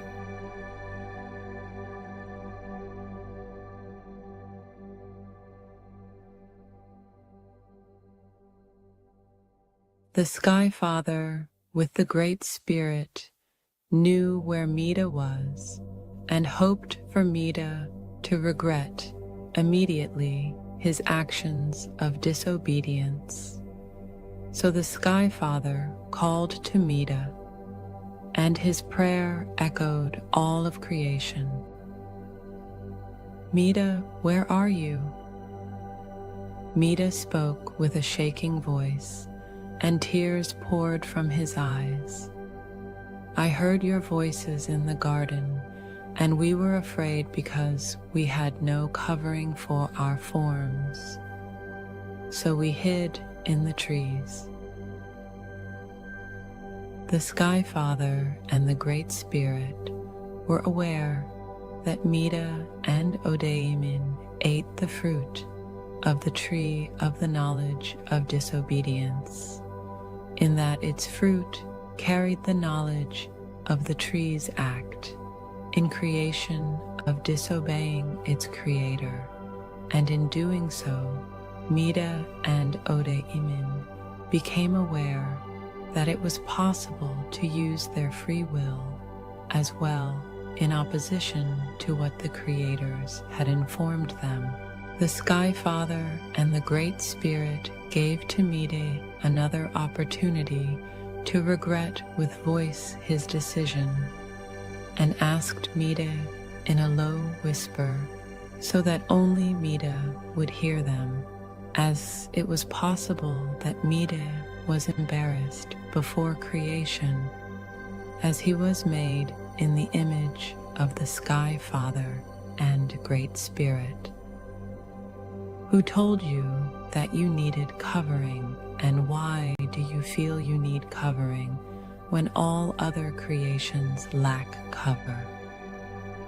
Did you eat from the tree which the Great Spirit had commanded you not to eat? Meat you obviously did, otherwise you would not feel you need covering. Mide displayed a flaw similar to that of the water panther, that twisting serpent, deception and blaming his creators, which surprised the Sky Father.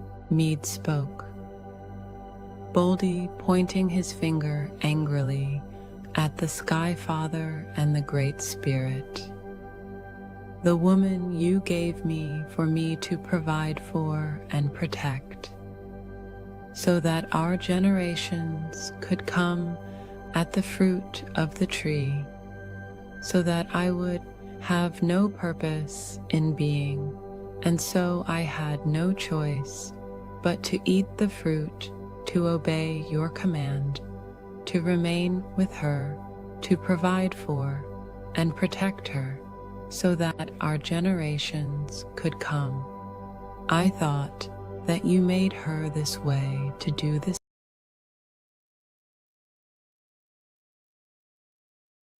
thing, to see if I would stay with her, so I ate the fruit. Midi showed character similar to the water panther, the great twisting serpent from the council before creation, in blaming his actions on that of his partner fashioned for him. Even as the water panther, the twisting serpent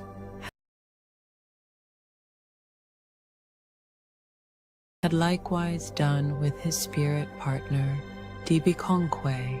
Even in this was a degree of regret, and Mida and Odeimin, visibly in their tears, were seen with the spirit of remorse. So the Sky Father directed the Great Spirit to change their judgment so that they would not die immediately, as they were aging visibly fast in a short period of time from the youth of what is a teenager at their creation into that of those in young adult. The Great Spirit made them mortal, and with an echo of sound, their aging was halted, and their skin became pinkish light brown in color. Their hair changed from white yellowish to pitch black, whereas before they had a continual white glowing in their form like that of the sun shining. The Sky Mother rose up in order to show balance and compassion, as the mother always corrects the daughter, and spoke to Odeimin directly. Odeimin, what is it you have done? As the Sky Father, the Great Spirit, and Midi watched and listened, the Sky Mother gave Odeimin the ability to take responsibility for the mistake and to explain in full all that the water panther, that great twisting serpent, had told her. Odeimin admitted fault. The water panther, the great twisting serpent, has deceived me, and so I ate the fruit.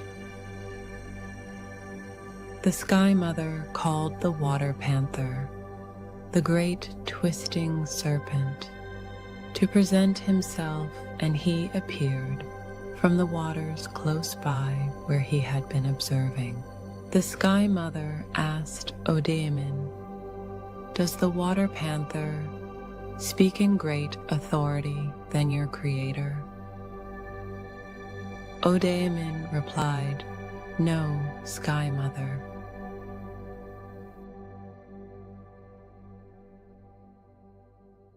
The Sky Mother spoke immediately to the water panther.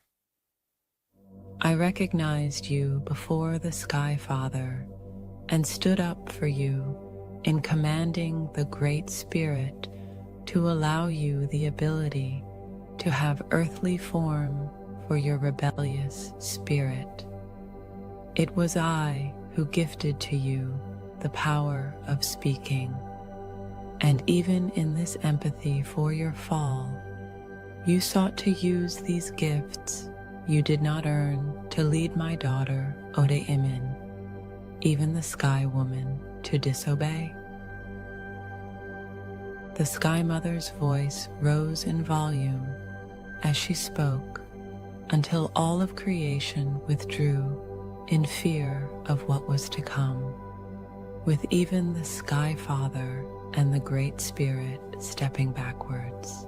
The Sky Mother continued, "Because you did this, diminishing my daughter before creation, I personally will repay your action with equal action, and diminish you.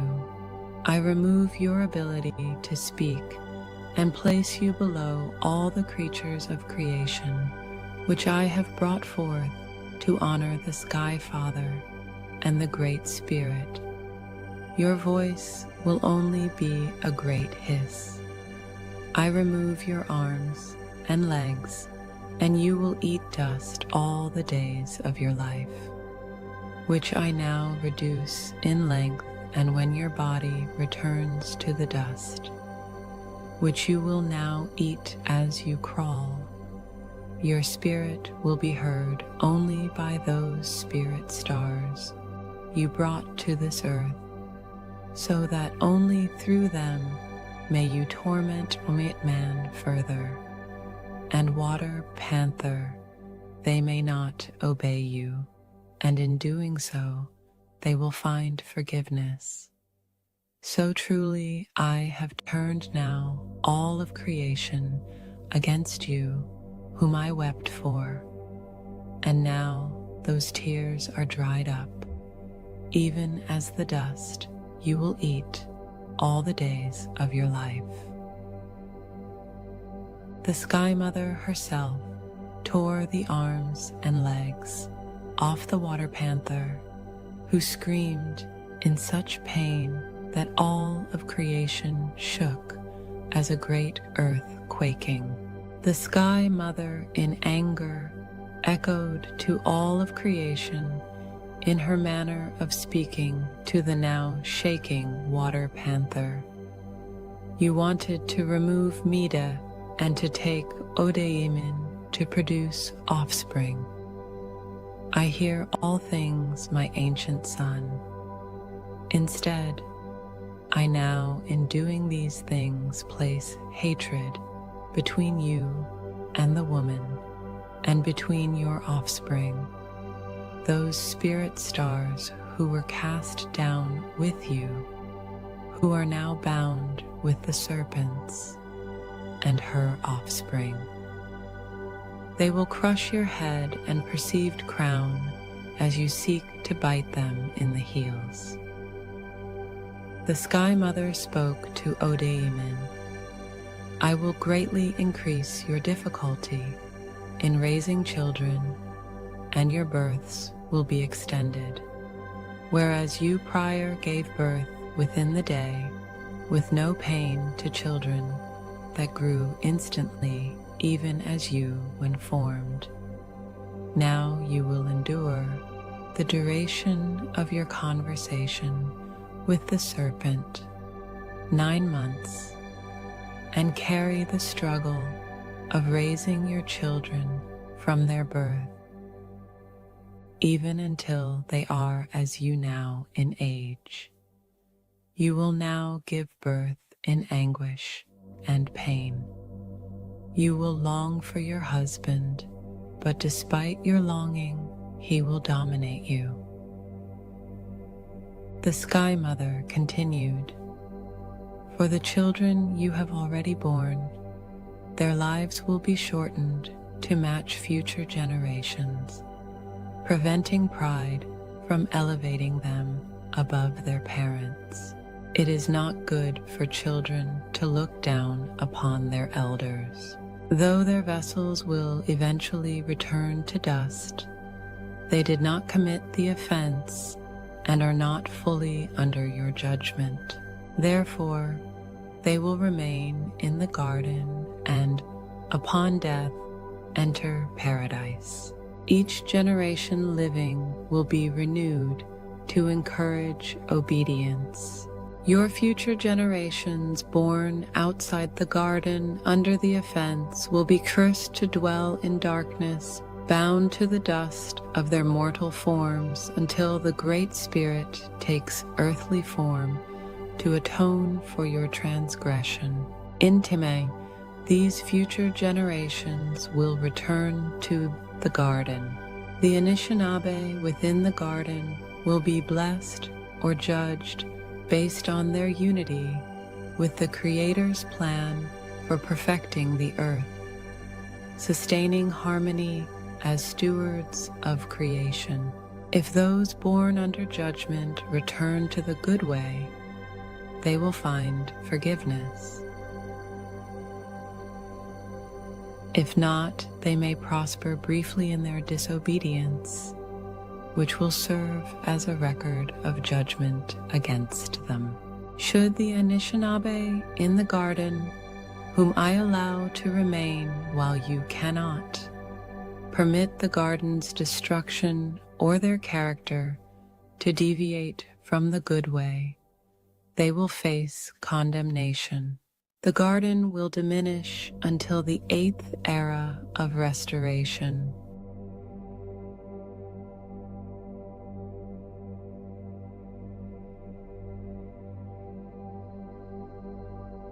The Sky Father, observing the judgment passed by the Sky Mother, sought to restore balance and addressed Mide. Because you have disobeyed and placed your wife's request above that of your creators, and partook of the forbidden tree. The Sky Father's countenance grew stern. Mide, did I not command you, do not eat from it? He continued, the earth from which your body was formed by my hands shares in your disobedience. Consequently, the lands beyond the garden will now be a source of suffering. I will also judge the fruit-bearing trees for their failure to produce bark as nourishing as their fruit. Henceforth, the earth will yield all manner of insects, whose purpose is to devour your sustenance, making the cultivation of food a struggle for you and your generations condemned to toil. In the garden, you have no concern for food, but outside its bounds, you will toil and sweat for your sustenance until you return to the earth. As you were formed from the earth, you must learn the established way of perfecting it. You are but a grain of the earth, and in your mortality you shall return to the dust from which you came. Upon seeing the leaves Mide and Odeimin had used to cover themselves, the Sky Father and Sky Mother fashioned garments from the skin of the great deer, who offered himself as a sacrifice. In remembrance of this moment, the Anishinaabe generations who remained in the garden would also cover themselves in deer skin, honoring their parents who were cast out. These coverings fit as tight as their own skin. The Sky Father gently placed the coverings upon Mide, while the Sky Mother did the same for Odeimin, demonstrating the kindness and compassion of parents toward their children, even in the face of disobedience. The Sky Father said, "Behold, just as I am unmatched in the sky worlds, so too are you, Mide and Odeimin, unmatched on the earth, now possessing the knowledge of right and wrong as it pertains to each situation. However, you are now independent and incomplete without the spirit of your creators, which must be withdrawn, for you have chosen to be the architects of happiness on earth. Yet you will falter, as you lack the understanding needed to balance the heart's desires with the mind's intentions." The Sky Mother addressed the Sky Father openly. Now that they possess understanding akin to the Great Spirit, yet lack his wisdom, what if they were to take from the tree of life, and by eating its fruit, live forever? Would this not lead all of creation to recognize them as creators in their own right. The Great Spirit interjected in the conversation, saying, "Ode Imin and Mida, you must leave the garden. Encourage your generations of Anishinaabe who remain to follow the good way, so they too will not be cast out. From now on, you will be known as those who struggle with their creators. We hope you will overcome, be blessed, and return one day. However, I foresee that as your generations return, following a destruction by water and later by conquest, they may be overcome by pride and greed, threatening the very existence of this garden. I fear you do not fully comprehend the potential devastation awaiting your generations born under condemnation, unless they are grafted into the Anishinaabe and live by the good way." The Sky Father and Sky Mother departed, with one ascending to the Sky Lodge and the other becoming the spirit within the earth. Meanwhile, the Great Spirit compelled Mida and Odeamin to leave the garden, guiding them on the land that led across the waters to the east of Eden, the very waters Mida had first gazed upon as the sun set on the day of his creation. The Great Spirit foresaw their future generations, born under condemnation, returning across those waters when the land was under the water, with free will offering paths of both greed and love. There was a concern that, faced with the hardships of the land beyond and the garden's abundance, they might return in conquest, potentially leading even the Anishinaabe into bondage or destruction. As Mide and Odeamin departed the garden, traveling north and eastward across the land beyond that which is called the Great Mountain, where the waters, at that time different before the Great Flood, as the waters remained mostly in the sky and beneath the earth's surface, the grandfather's sun transformed. What had once been visible became obscured, replaced by a new and blinding light as the sun changed to its next form. This change rendered the tree of life, which was made of a material unlike that of the earth, invisible even to the Anishinaabe within the garden. At the beginning of creation, the tree of life had descended from the sky world with the sky woman, who passed through its roots to the lower world before it was lowered. Had Mida and Odeamin not eaten the fruit from the tree of knowledge, in due time, when the spirit stars, now dwelling as Anishinaabe, had experienced families and established their identities, if they had not done so on their own, they and their parents would have been led to the tree of life. Upon eating its fruit, their bodies would have transformed into a form and structure akin to that of the Sky Father and Sky Mother, who are of a different substance than the matter of the earth and sky.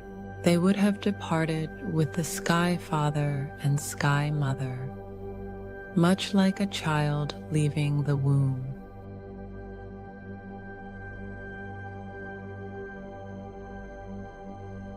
This is to say that the earth and all that lies above it exist in the sky world, like seeds in the blueberry or children in a womb, within which the Anishinaabe dwell until they are raised up. The tree of knowledge, also known as the tree of the knowledge of disobedience, had lost its initial power as the knowledge of its first disobedience had been imparted to Mida and Odeemin when they ate its fruit. In every place it was within the garden, it burned instantly.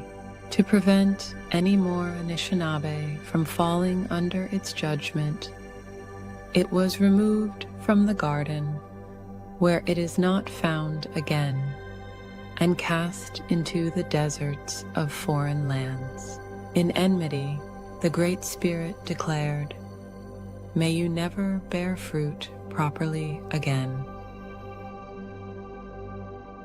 Consequently, where the tree and its offspring were found, they grew sporadically, producing fruit out of season, a tree of confusion. Nothing else would grow around them due to their condemnation. To the north of the garden, with the change in grandfather's son, lights revolved like a rainbow blade, flashing to deter any re-entry into the garden from the paths leading in from the east and west. In time, the rainbow blade would be lifted into the sky, allowing re-entry into the garden.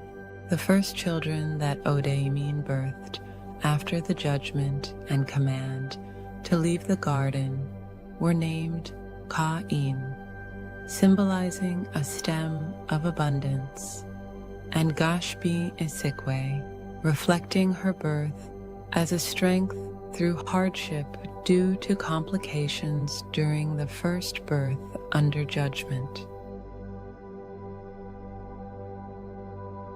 As they walked, it took the entire pregnancy plus an additional month, 10 months in total, for them to make their way out of the garden, heading north and east. Mide and Odeemin intentionally traveled slowly, sleeping and resting frequently in the hopes that the Great Spirit would show mercy and hear their prayers for a restoration of their prior state of unity with the Sky Father and Sky Mother. Unfortunately, Odeemin was prevented by the Great Spirit from giving birth in the garden so as to not offend the command of the Sky Father and Sky Mother to depart the garden, and the Great Spirit did not want to have to remove the children from the parents and allow them to stay in the garden, as they were not at fault for their parents' deeds, while they would suffer still enough. Odeemin gave birth and blade of grass beyond the last tree, setting the boundaries of the garden, and the Great Spirit declared to Mide that in the future a great water would surround this spot, forming an island, with the waters making it more difficult to re-enter the garden, as he knew one day the Anishinaabe who remained in the garden would suffer at the hands of those who returned. So, although the world was not fashioned as it would become, the Great Spirit foresaw the disobedience that would bring the great flooding. The Great Spirit also saw that from this very land that Ka'in and Gashbinisikwe's descendants would seek to control the entire earth in order to return to the garden from what would become an island. Following the birth, The Great Spirit spoke to Midi and Odeyamin as their prayers and sorrow had rested heavily upon him. Mid and Odeyamin, I have heard your pleas. While you must be removed for your own good, so that you do not eat from the tree of life and remain in disobedience forever, I will, in time, come to your descendants as a deliverer to correct your wrongs and allow your family to return to the garden. However, if your family in that age and beyond returns to the garden with greed and harms the Anishinaabe and the garden, they will suffer greatly at my hand, as I will not be mocked in my redemption for you. Teach your children to live the good way and to follow the 7 sacred laws, so that they become chosen among all the nations that will arise. They shall be distinguished for their unity with me, while other nations may rise in division with me and with each other.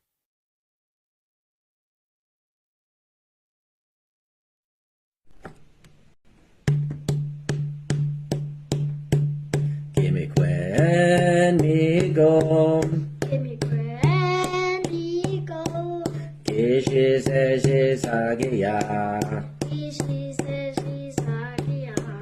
Zegoyan. Segoyan. Mekwenda goshida. Mikwenda goshida. Aben gosha. Aben gosha. Gimme Gwen, me go. Gimme grand eagle. Ani kubi chiganad. Ani kubi jiganad. Gimme Gwen, me go. Gimme grand eagle. In the way magona. In my way, my gona. Gimme Gwen, me go. Gimme grand eagle. Gishi se shi sagiya. Ishi se shi sagia. Zegoyan. Segoyan. Good job.